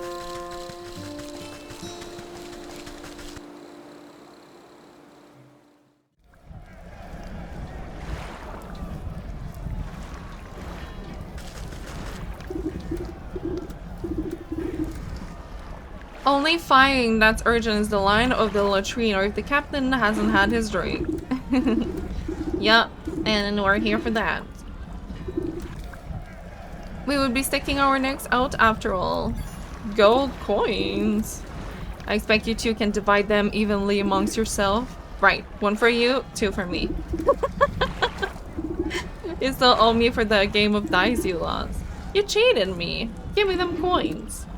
The 2 guards fall into fisticuffs and roll into the bushes, leaving the gate of the camp wide open. Hell yeah. Ooh, we needed that, so that's... That is an angry bear.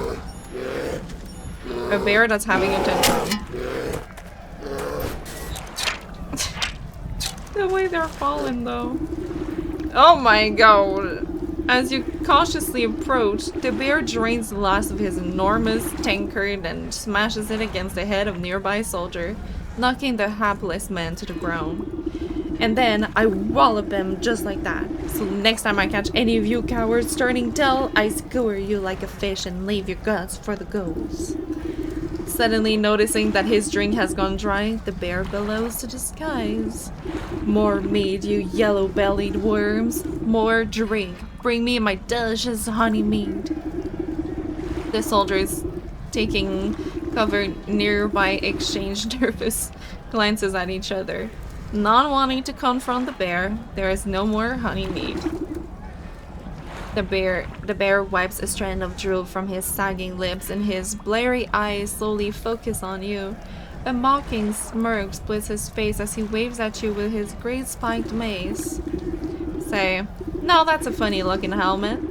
I ever tell you the time I crushed the bucket-headed barbarians of the Western Mountains? You decide that now is a good time to leave the bear to his ramblings rather than make yourself an unfortunate prop in his war stories. That's right. Go get me more meat, you good-for-nothing sluggard.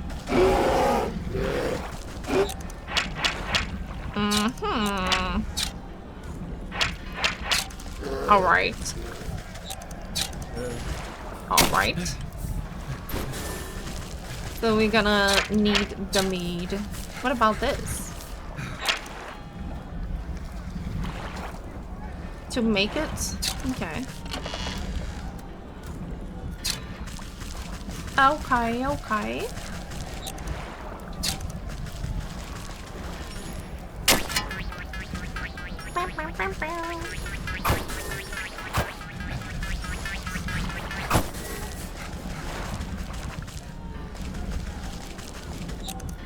I think that's it. We're gonna need the honey now.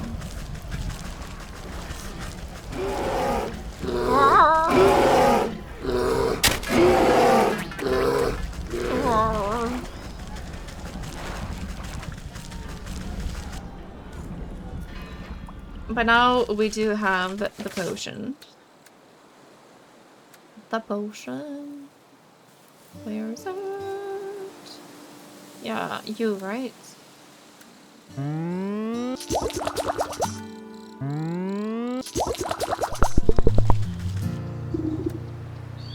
There you go.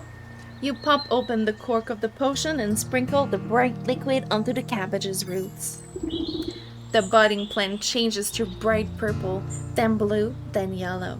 It suddenly goes rigid and shrinks to the size of a marble. The farmer gasps in horror as his precious baby disappears back into the earth. He turns to you, shoulders stiff and pitchfork in hand. He takes one step in your direction, but stops abruptly when a tremor shakes the ground. You look to your feet and watch deep cracks split the earth. Hold on to your hat. This one's gonna be big. You hear a booming giggle echo from deep in the ground.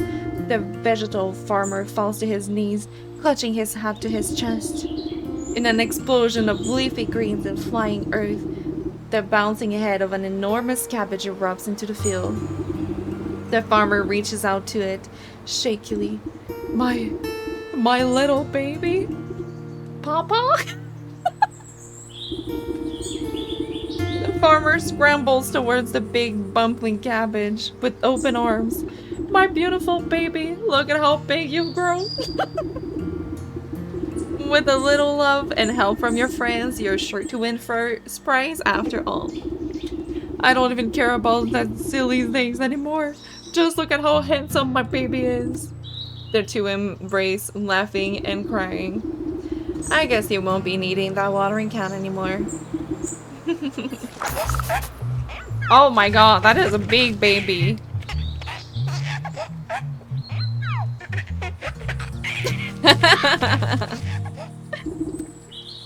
It will take some work to break through the Scarecrow's magical boon, but you're confident in your mastery of poisons. Then Potion of Blight and Wired Water?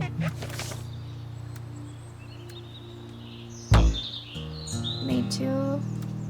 I have this one, but we need more bug ichor.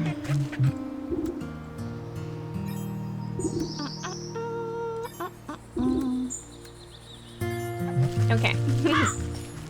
In the forest, well, let's try to find the shard. It's probably that creature we haven't interacted with yet because we couldn't. Let's see if we can get the last shard.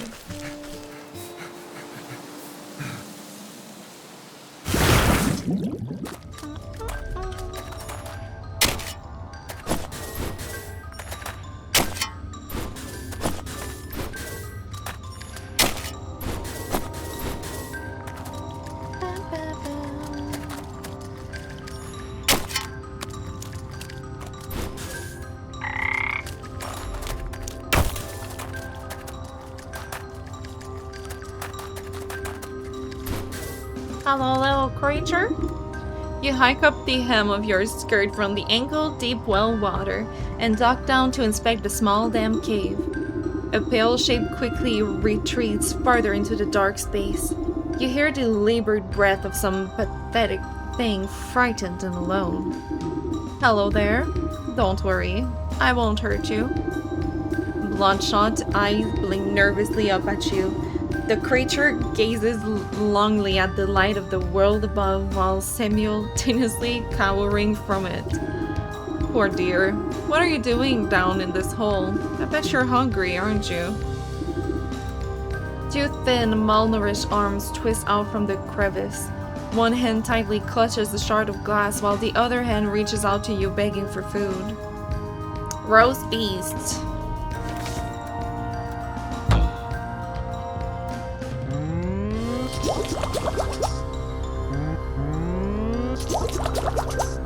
There you go. The creature snatches up the meat so quickly that you nearly lose a finger. It scurries back into its little crevice and you hear a satisfied munching from within. Hey, we got it! Let's make more water.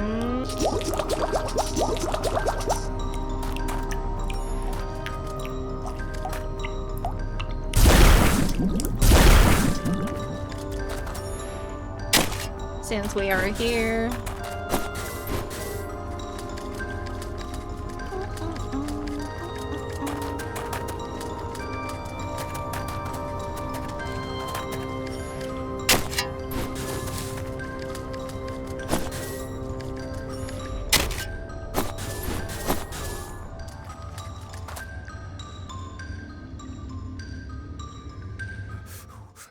Alright, we got all of them.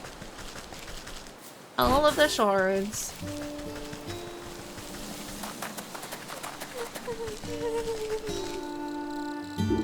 We got them. You gingerly hand over a broken glass shard to the maiden. She's careful not to cut herself on the razor-sharp edges as she slots them into the mirror frame. The pieces click into place perfectly, and the surface of the mirror ripples like the water on a lake. The ripples calm, settling into the form of a pristine crystal mirror. She gazes into the mirror with awe. Look, it's as good as new. The maiden's reflection ripples and morphs into the visage of a handsome young man. My love, is that you?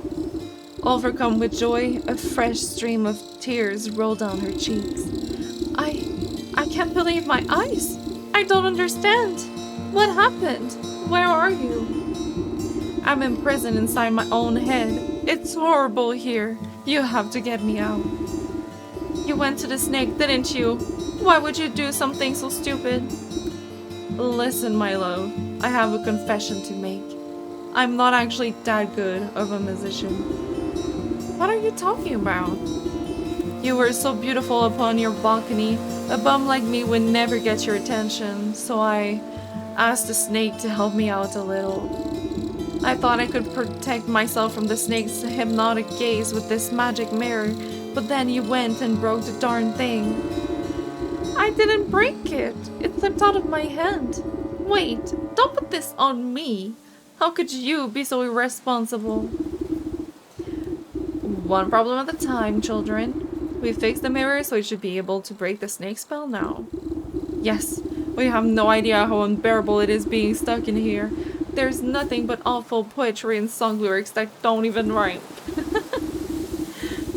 Please, Granny, take the mirror. I can hardly stand to look at this buffoon any longer. Babe, wait!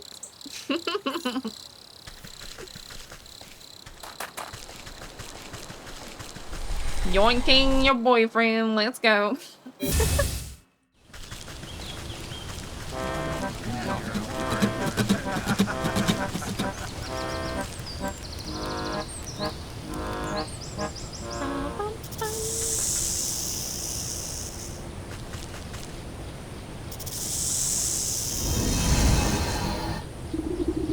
Sudden dread grips the snake as you swing the shimmering mirror to meet his eyes. The mind-altering patterns of his gaze are reflected back to him. Slowly, but steadily, the snake leans closer and closer to the surface of the mirror. His forked tongue flicks against the glass and then disappears beyond it. It's so beautiful. Like a length of rope being pulled through an eyelet, the snake rushes forward and vanishes into his own reflection. The mirror jolts and bucks out of your hand, clattering to the ground. You stoop down, careful not to look deeply.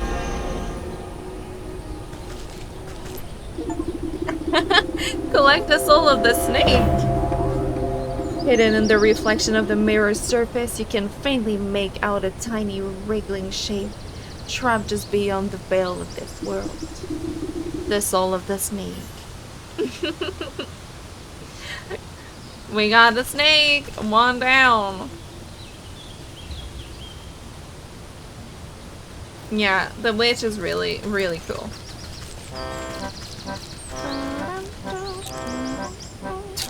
Anything we can loot now? Are we gonna get a reward?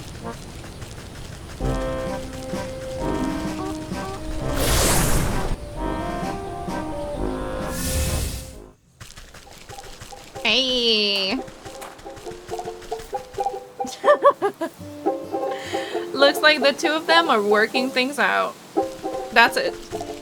No thank you, I guess. Youngsters these days, chat. We do need to make the potion though. And for that we need the insect venom, something like that.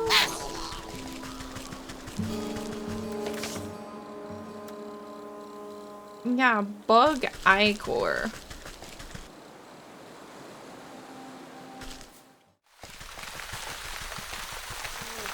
That's not the mosquitoes. That's these guys. So we need the sticks.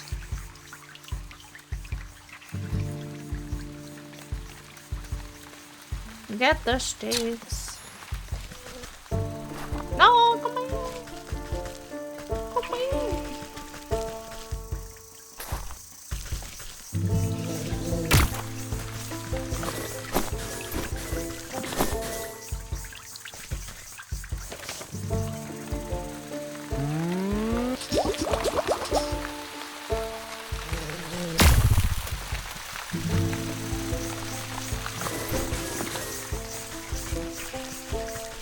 Then we need to get the watering can again.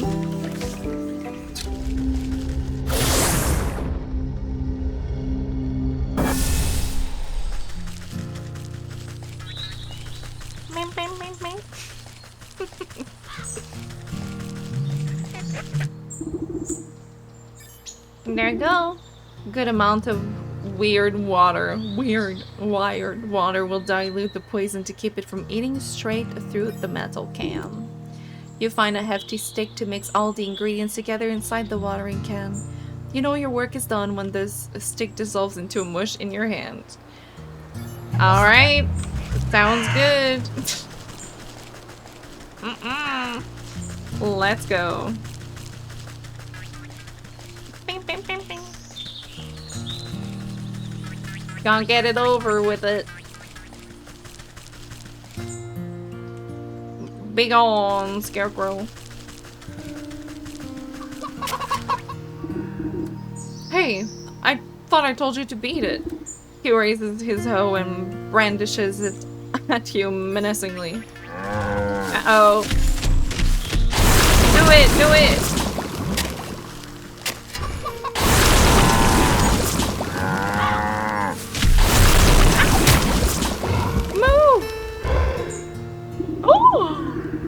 You watch the sickness spread up the stalks to the very tips of the tallest leaves. Vivid greens turn to these browns as the crops bend and drop.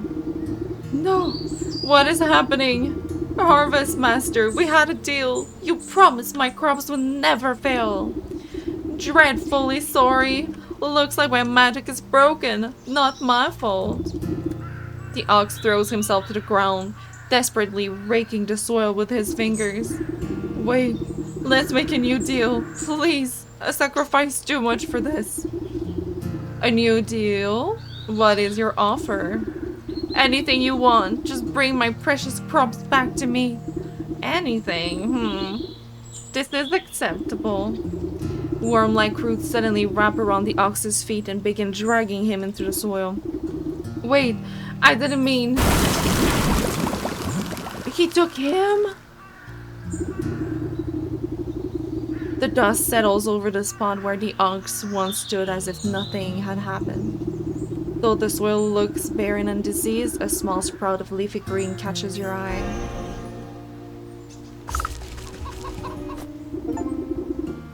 Collect the soul of the ox. Where the ox once stood, a green tendril has pushed its way through the earth. You watch a delicate blossom unfurl, revealing a stubborn, hard-shelled seed. The soul of the ox. We got the ox too!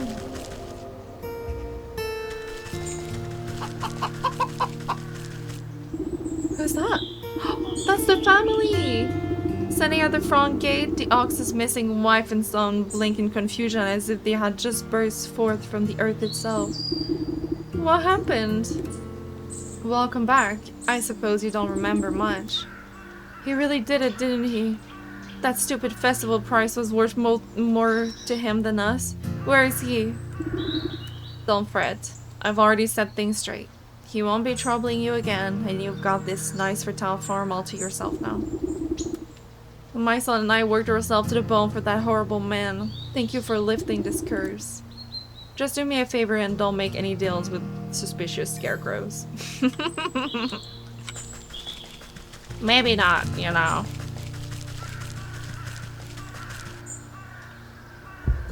Now for the leash.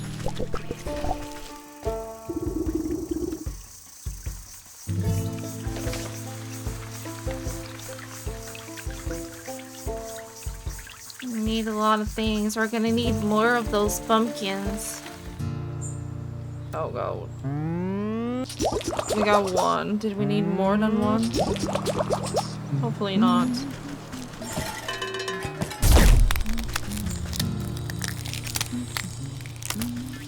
Chomp chomp.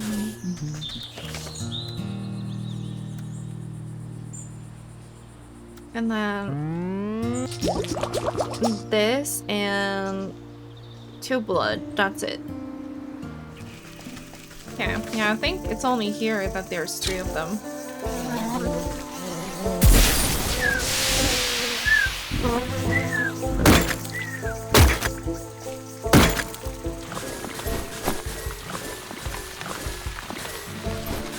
Here you go.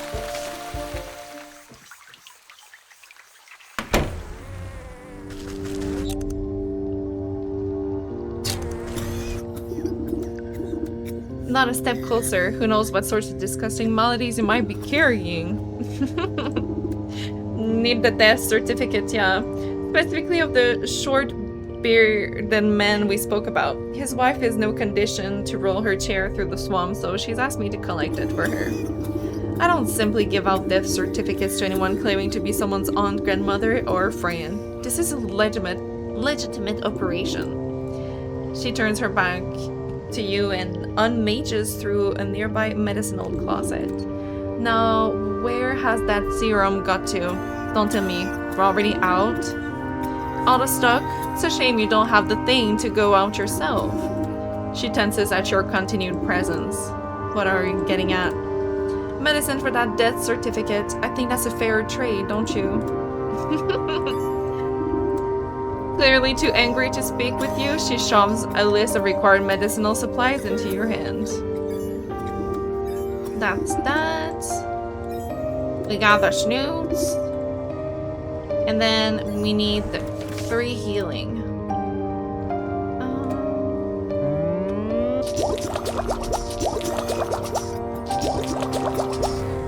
There you go. I've run your errands, now I really must insist on that death certificate. There's no need to get pricky. I have your papers right here. The leech extends her moist arm and throws a poorly written note into your hands. You shake the mucus from the paper and try to decipher the loopy, illegible scribbles. You're not even sure that the leech spelled the poor man's name right, but you suppose it's better than nothing. Next time I need a doctor's note, I'm better off forging the signature myself. Can we get it? Can we get it? Man, one day we'll have the wine, one day.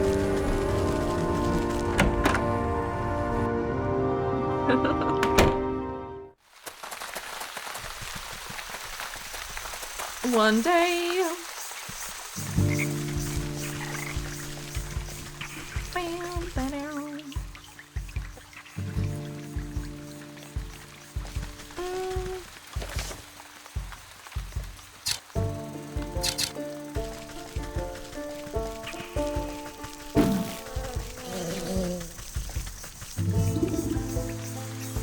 And bam! With the final offering accepted, the obelisks surrounding the circle begin to hum. You can hear a strange melody playing through their discordant tones. The carvings on the ground burn with renewed energy, driving away the overgrowth. You're quick to step away as you feel a vicious force pull at the circle's center. I suppose that's done the trick. Let's see what the writing has to say for itself now. You rotate your head to read the glowing letters on the edge of the circle. Place a vessel of the deceased. Recite the evocation of necrodermis. Apply the cannabis ointment. Seems straightforward enough. All I need to do now is to go fetch the body of that poor fool husband. He should be here in the swamp somewhere. Like at the top over there, probably. One of them.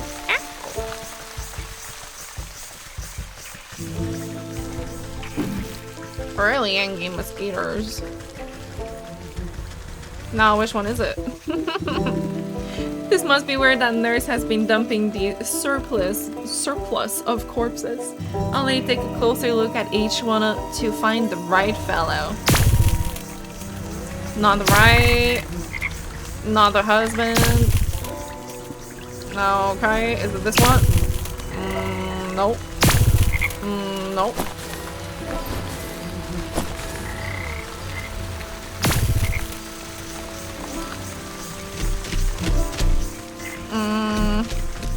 Really?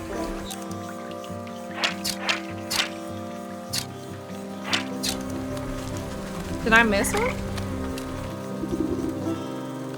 You would think I'd be able to find him among the dead here. You watch a particularly bloated fly land on a rude, rotting hand poking out of the mud. Its disgusting proboscis probes at the withered flesh. Two globular red eyes slowly unglue themselves and swivel to boggle at the insect. A huge slime-covered tongue lashes out and pulls the hapless fly into a gaping, toothless maw, along with most of the sunken corpse. Well, I suppose that explains where my misplaced man went.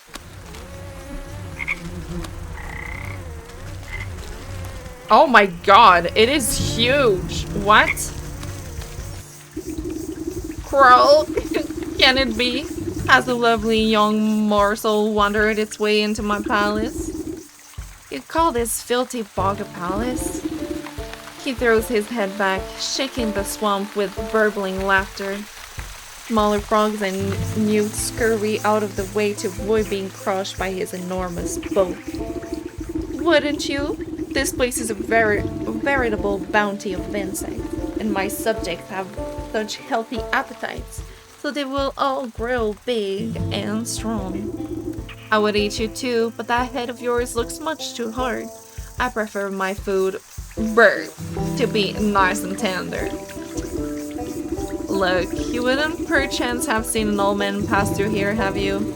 About ye high, full, bare, deadish. The fog taps his fingers against the log, grinning an impossibly large grin. Oh yes, I do believe I've seen the chap. He had such a delectable aroma and full of the bone ribs. But I'm sorry to say that once something goes down the hatch, it never sees the light of day again. We'll see about that. I'm sure I can come up with some just desserts for you. The frog rolls his eyes around and around as if daring you to try something. One of the tablets. Got just enough. You wrap a juicy looking grub around the medicinal tablet and offer it up to the frog king. Your Majesty, I really must find the whereabouts of that gentleman. Perhaps this small tribute will persuade you to loosen your tongue. The frog gulps down the tantalizing meal without a thought. A delectable gift. Thank you, my pretty. Now I already told you where. His nostrils flare for a moment, then he sneezes, sending specks of sweat flying. The belch that erupts from its lips resonates so loudly that the entire swamp ceases its buzzing. You avert your eyes, but the noise and smell of the frog's explosive eruption almost knock you off your feet. Great Glinda's ghost, what a stench. The frog wobbles on its legs, looking thoroughly emptied. He tetters before rolling its huge body back into the swamp with a thunderous splash. You spot the slippery body of the husband floating in the bog water. Luckily, he seems to be missing some bits and pieces, so he should fold up quite nicely. Stuff him up in your satchel! No way, man. We just shove him in our pockets. Oh my god. The circle of power is ready and waiting for its necromantic purpose. With considerable effort, you unfold the husband's decaying body from your satchel and slap it down into the middle of the circle. Invisible shackles wrap around the corpse's limbs and pull it spread-eagle against the ground. Strange mist rises from the obelisk, casting everything in a sickening green light. Slowly but surely, the corpse begins to levitate off the ground. It rotates to face each obelisk one by one. Oh, get on with it. I haven't gone all day, literally. You give the rotating head a good kick as it passes by you. With a grasp of sterile air, the body drops to the ground. Suddenly, it bolts upright. Good. Well, hello there. Caused me a lot of trouble, you know that. The reanimated corpse claws at his throat. Sorry, wait a moment. Near your feet, you see a dismembered tongue flopping about on the ground like a worm. You scoop it up and quickly toss it into the man's gaping mouth. Though he moves his jaw, his lurching voice seems to emanate from someplace beyond. Murderer! You were quite dead when I found you. No, Leech murdered me. He clutched at his hollow chest as if trying to feel his heart beating. Gave me plague, drained my blood, murdered others. He swings a limp arm towards the body-filled bong. I knew there was some awful stink about that sick house. What sort of doctor infects her own patients? Check her office, find proof that's the wine. I'll make sure that parasite gets what's coming to her. But you should head back home. Your wife is worried half to death about you. He turns and looks longingly over his shoulder. Can hear his vertebrae popping. As he shambles into the choking mess, he gives you a crooked nod of thanks. I'm sure she's gonna be really happy to have a zombie husband. She's gonna be so happy.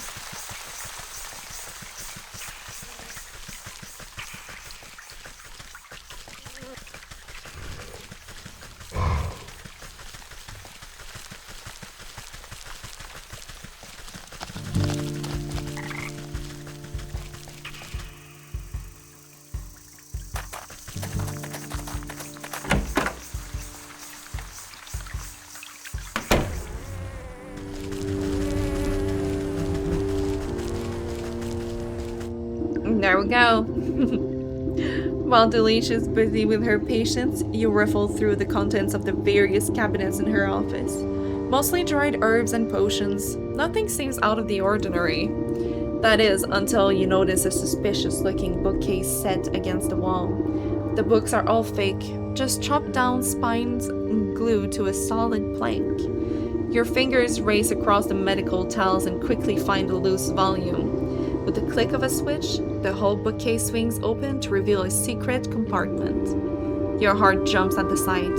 Racks upon racks of bottled blood are arranged like fine wines. Each vessel meticulously catalogs the name, description, and age of its source. It looks like that thirsty slog's been sapping the living for years. On a nearby table, you spy a decanter half filled with ruby red liquid. You wonder whose blood it contains.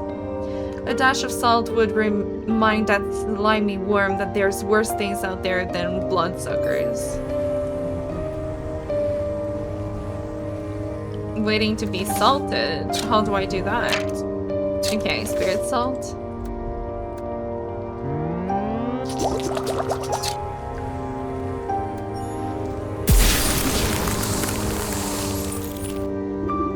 You sprinkle a generous amount of embalming salt collected from the graves of the leech's victims into the decanter. As the salt dissolves into the bloody cocktail, you hear the telltale squelching of the good doctor's approach. What are you doing? Can't you see that this is my private office? Already helped you enough, so there's no reason you ought to be here. She hastily shuffles you out of the room. Now get out. This place is only for the sick. You're certainly right about that. You walk just out of sight before doubling back to hide behind a withered get-well bouquet. You peer at the vexed leech as she slitters around her office, checking every cabinet and locker for tampering. She mutters something expletive about nosy old women. Satisfied, she sighs with relief and reaches to pour herself a glass from the tainted decanter.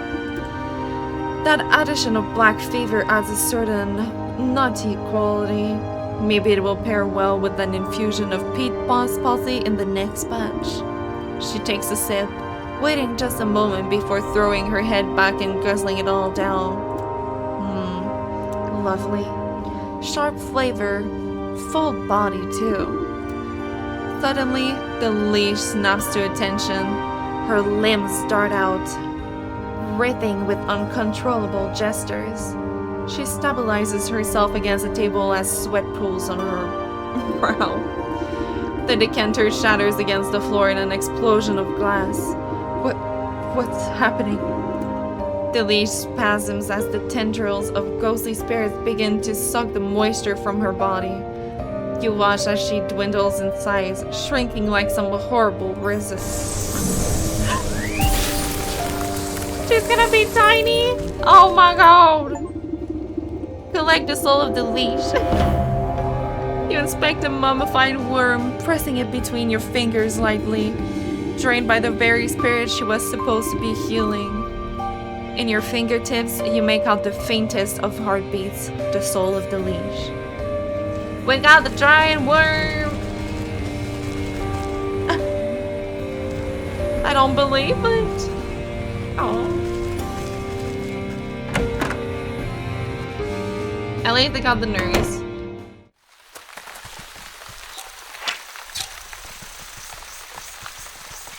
And now we only got the bear. It must have been unlocked now. Oh. The frenetic-looking officer shouts hurried orders at whoever will listen, but most of the camp soldiers are busy cowering or knocked out cold. Man the gates. You over there. Secure the perimeter. We just need to hold out a little longer. Where's that damn shipment of honey? You step over an unconscious footman to address the man in charge. I might be able to answer that question. I found your quartermaster. He's having a bit of a car trouble on the road. I'm afraid your shipment isn't going to get there anytime soon. Oh, curse my rusty breeches. Without that honey and other supplies, we can't make the honey mead. The bear's gonna flatten the whole camp when he finds out. What's all this ruckus about? The bear is the greatest warrior there ever was, which is grand and all when we're fighting the enemy, but once we set up camp, he likes to use poor sods and as playthings to reenact his conquest. And the only thing the bear loves as much as fighting is drinking. Guzzles up so much honey mead we have to brew it right here in the camp just to keep up. He points to his squad-looking device tucked near some tents. A portable brewery. Without that shipment of ingredients, I don't see how we can ever calm the bear down. He will smash us all into paste before the sun sets. Let me take a look at this brewery of yours. If the bear is so in love with brawling and boozing, then perhaps about time he received a dose of his own medicine. You inspect the brass contraption. A tank here, a hopper there. The bitter smell of alcohol is infused into the well-worn metal. Despite the needlessly complicated dials and tubing, at the end of the day, the brewery is really just a fancy cauldron. This seems simple enough. I should be able to concoct just a potion for your troubles. If you think it will help, but you'll need to fuel the darn thing first. Our supplies are a mess, so you'll have to figure it out on your own. We need water, twigs, cinder blocks. Oh yeah, the Utah.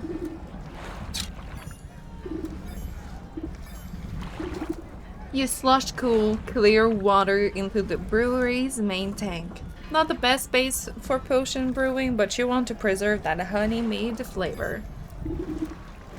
With a hiss of steam and the sound of boiling water, the rattling brewery is ready for the next step in the process.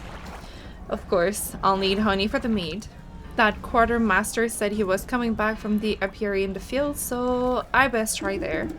Then I'll need a proper magical binder and a token of the bear to seal the spell. Something in this camp ought to do the trick. The frothing basin of the brewery stands ready for the bright ingredients. Teddy bear, elixir, and honey. You happen to have an oak. Teddy bear. There should be one around here. Can you find it, Chad? Do you see the teddy bear? Can you point me to it?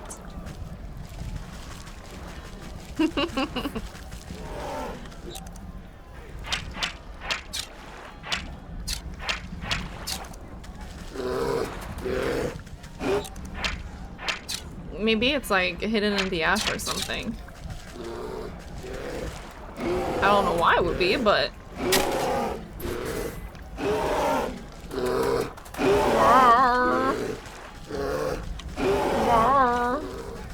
Oh, we can go in here? Through the open tent flap, you catch a glimpse of village trinkets and treasures. You surmise that one of the precious objects might contain enough magical essence to use as token of bear. Your eyes have only a moment to linger upon the giant fur-lined bed before a hand pulls the door flap shut. The surgeon gives you a disapproving glare as he ushers you away. Can't go in there. This is the bear's personal tent. You know the kind of hell that would break loose if he finds out someone's been snooping? Don't worry. I'll be careful. Seems like your men are keeping him distracted anyway. No way. No how. If you think this is bad, just wait until he finds out there's no more honey made. If you're so afraid of that stomping brute, why don't you just slip away into the night? Surely it would prolong your life a little. We soldiers gotta stick together. It's our only chance. If only there was some way to stand up to the bear. Say, you go to magical doodads and what's it, right? If you made me some sort of protective charms or talisman, then I could maybe have a chance against the monster without getting my head stoved in. If I make you a protective talisman, will you let me into this tent? I suppose I wouldn't have much to worry about if you did. You want a talisman. A talisman.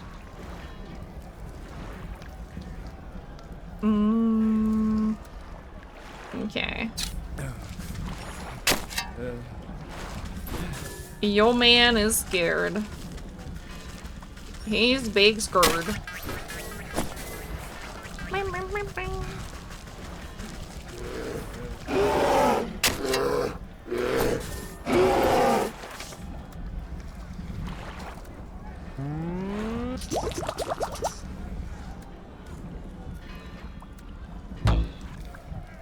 We need the moo. I need the cow.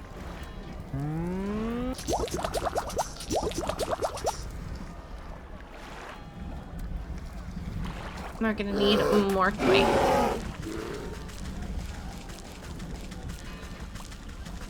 I wonder if we can get the honey on the way. Need the moo moo.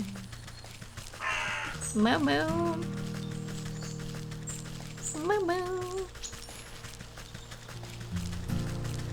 Moo moo. Moo moo.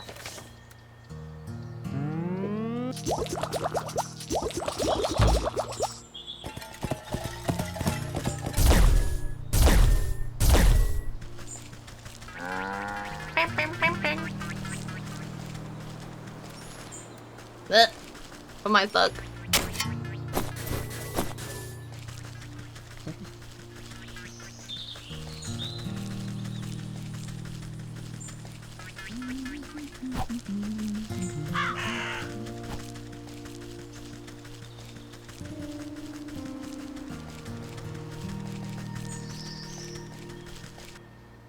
I swear to God if you're not unlocked yet.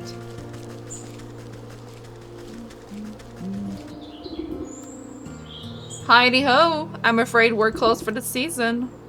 But I need some of your honey right away. Our supply was cleaned out just a little while ago. Funny little man with a card, you just miss him. Yes, I've met him. He's a quartermaster for the bear, but he had a bit of an accident on the road. I need to collect some more honey for the lakeshore camp. The bear?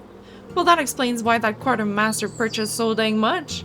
I heard that that lumbering bully would steal the nectar from a larva if it would suit him. My poor bees have already worked themselves half to death for that order, and they don't have any more honey left. I wish I could do something to help you, but the only honey left in the entire apiary is Her Majesty's personal reserve. My sweet spring flower, the jewel of my crown, the golden son of my Yes, get on with it.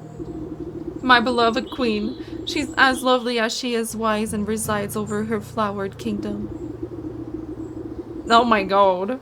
A shrill voice pierces the middle and sends chills down your spine. Slave, where is my dinner? I order you to bring me the finest sunflowers.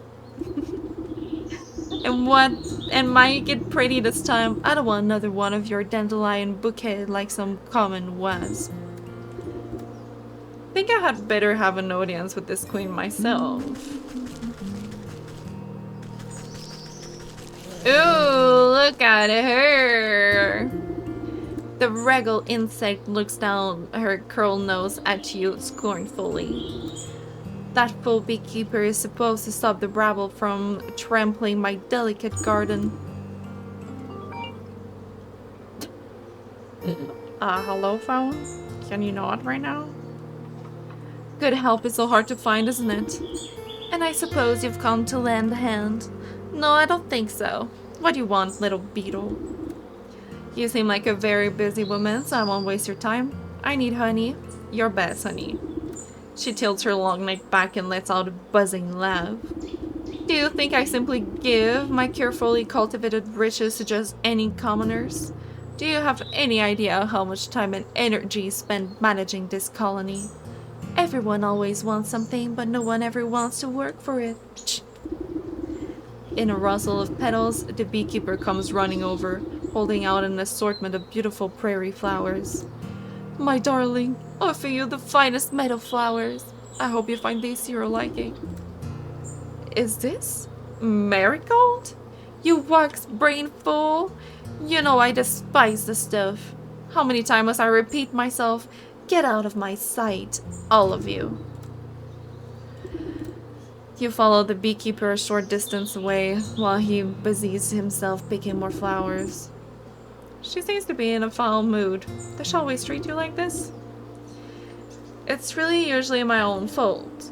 Sometimes when she really gets her venom up, a little bit of smoke and soothing herbs calms her right down. Smoke, you say?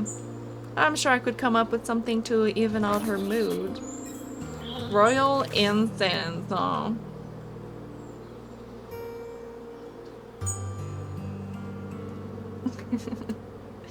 Okay. One of those. We need one more mushroom, and we also need this. One more mushy. Can we catch those? Oh! Okay, maybe not. Maybe not. Big Angie. Big Angie bees. Gobble, gobble. I just need one mushroom. Just one.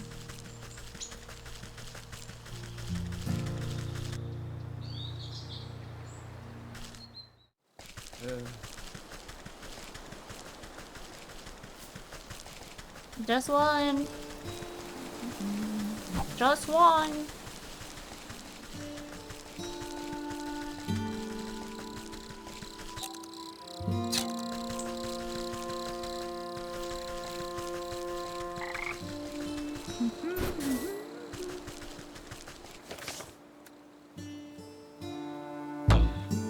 Not this. We need that.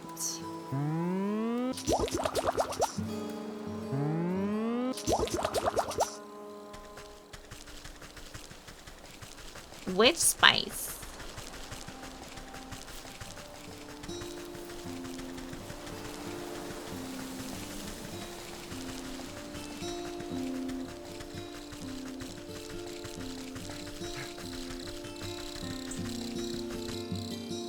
She is really dramatic. So much drama.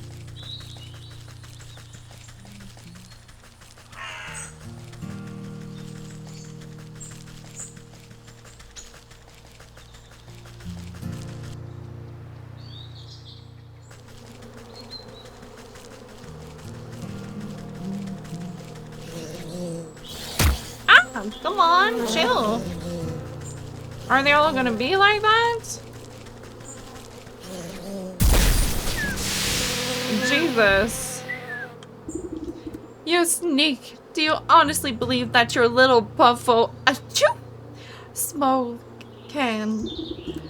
The queen fans herself lightly as the world begins to push and pull all around her. Ooh, does anyone else feel a little hot? Anyway, as I was saying, you can't just... The sparkling sun bears down on the queen like a warm summer's embrace. My, look at all these beautiful colors. Have they always been so bright? The queen bee stretches her arms across the sea of flowers, brushing the tips of their petals gleefully. She arcs her limbs through the myriad of colors swirling about her head. It's gorgeous. Oh, and what's that delicious smell? Cracking into the waxen wall of her hive, the queen pulls out a golden honeycomb. She proceeds to messily stuff the honey into her face. Delectable! Oh, it's so good. You simply have to try some, my dear. I've never tasted anything so delicious in my life. She offers up a sticky handful to you. Why, thank you, my queen.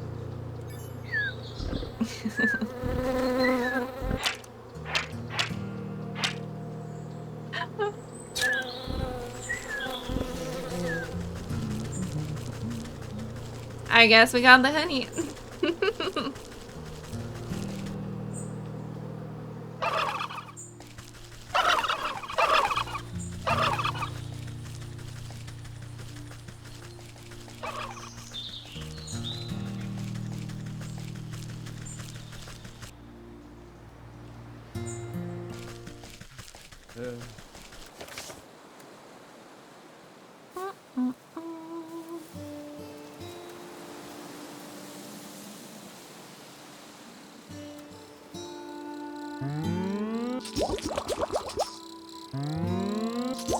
We also got the milk for that, so we should be good. Should be.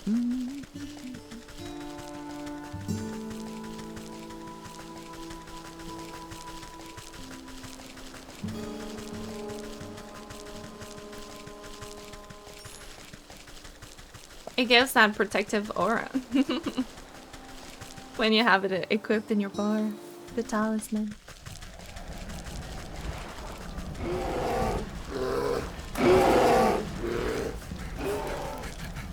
Look at the machine, it's just going at it.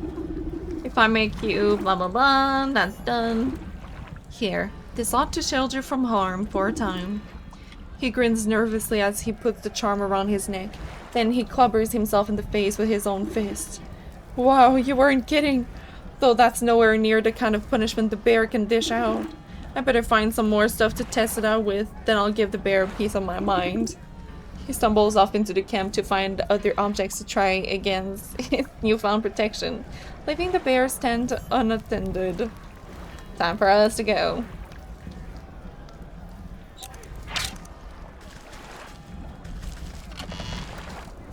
Got the bear, teddy bear.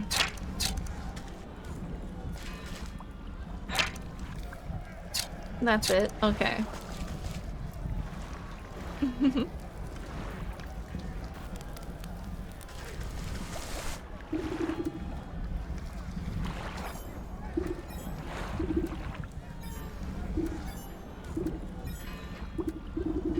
You overturn your palm and the stuffed bear splashes down into the concoction. It floats sadly for a moment before becoming waterlogged and disappearing under the surface. With the addition of the final ingredient, the brewing equipment is sealed and set to work. Steam hisses from rivets and its swollen metal belly clanks and rattles. Before long, the waggling fingers of the gauges and dials settle down, indicating that the brew is complete. You give a quick sniff test and recoil at the sickening sweet vapors. You push an empty wooden keg under the contraption's spigot and crank the release valve. The brewery streams under the pressure and fills the keg with chunky, oozing fluid. May not be the finest honey made around, but hopefully that great raging galoot won't stop to notice the difference. Made him a whole cake.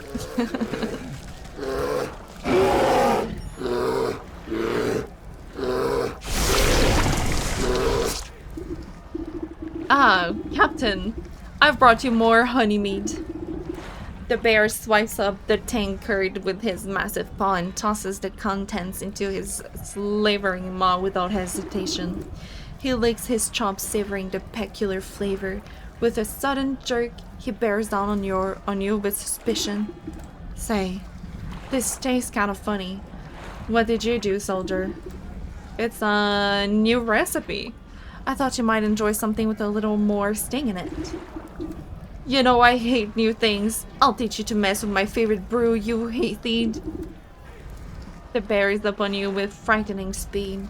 He raises the huge mace in his paw skyward and you brace for the impact. With an equal measure of speed, the surgeon leaps between the crashing mace and your head. You peer through your fingers as a great clang resounds through the camp.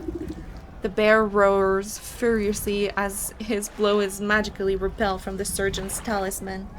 The mace goes spinning out of his paw and falls into the lake with a great splash. He gapes, dumbfounded as the surgeon stands before him completely unharmed. That will teach you to pick on us, you big oaf. This has been a long time coming. The surgeon wags his fingers at the bear. Who do you think you are, huh? You think you're so big and tough with your fancy feather and your big honky club? Well, look at you now. The camp soldiers gather to witness in stunned awe. Miraculously, the bear seems to shrink in the face of the surgeon's onslaught. If it was up to me, you would be dishonorably discharged for disorderly conduct. You're a disgrace to the uniform.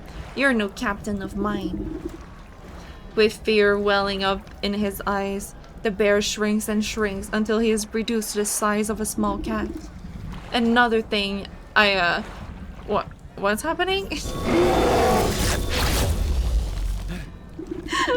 In place of the bear drunken grimace in the stitched smile of a doll's grin, two button eyes stare back at the disapproving faces surrounding the little plush toy. The surgeon takes a step back to reveal the small shape of a stuffed teddy bear where the brute once stood. Your transformative potion has finally done its work. I guess I overdid it? He scratches his head in befuddlement, but seemed genuinely relieved. I guess that means you're in charge now, right? Well, what are y'all standing around for? The camp's a mess. Let's get to work. You pick up the diminutive doll and brush some sand out of its fur. As you inspect it further, its head lolls to face you. Far within the glassy surface of its button eyes, you can barely make out a tiny crimson flame, the trapped soul of the bear. This ought to be what that old goat is after. I hope he's happy. The souls of the bear, leech, snake, and ox jostle in your satchel with fearful energies. That's that then. I better get these back home to the goat before he ransacks the rest of the place.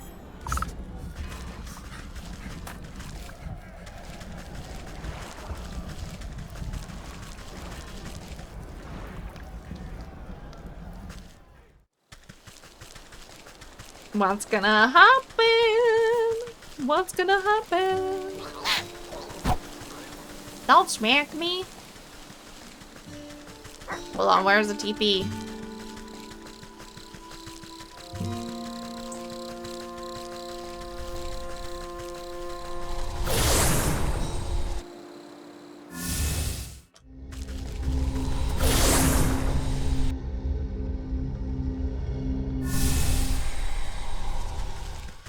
Man, it's been so long since we've been here.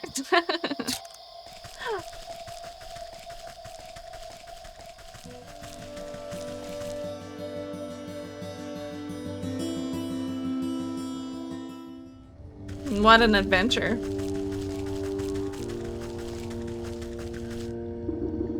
The goat rears its head at the sight of you. Its hooves pound the ground excitedly. Most excellent. I can sense the presence of spirits about you. You must have captured the souls I have asked for. No small task, I can tell you that.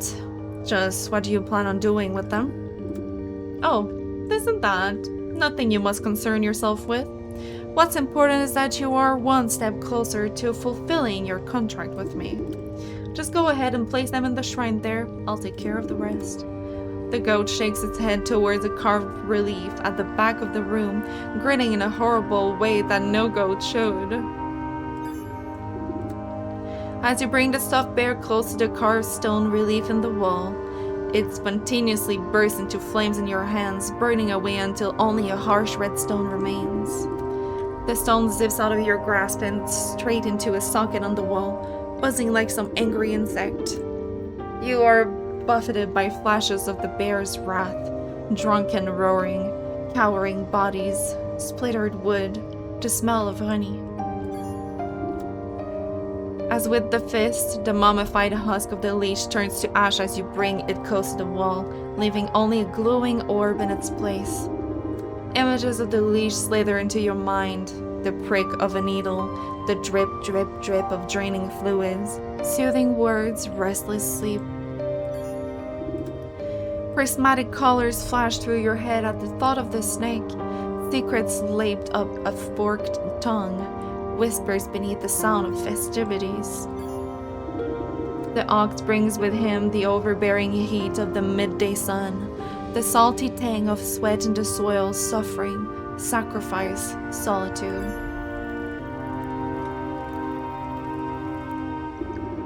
You step away from the shrine and its smoldering stones. Your burdens suddenly feel much lighter. Beside you, the sleeping maiden stirs in her slumber but does not wake. Now then, you've had a very long day. Why don't you get some rest? Tomorrow we shall pick up bright and early. Yes, I am quite tired.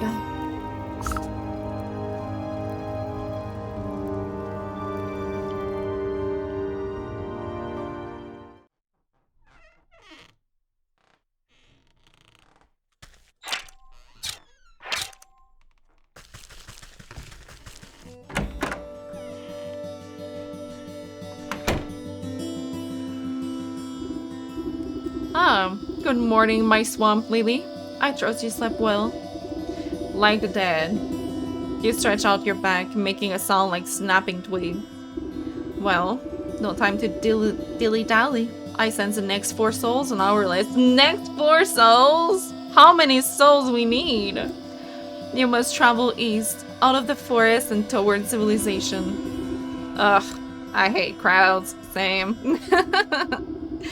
Can't be helped. You must seek out these souls in the village, the market, the docks, and the graveyard. The graveyard might at least be a reprieve from shattering townsfolk. Alright, goat. I'll bring you your souls. You seem much more reasonable today. Have a change of heart, perchance? If these next 4 are anything like the last, they will get what's coming to them. I'm glad we have reached an understanding. Hey! Next time, 4 other souls.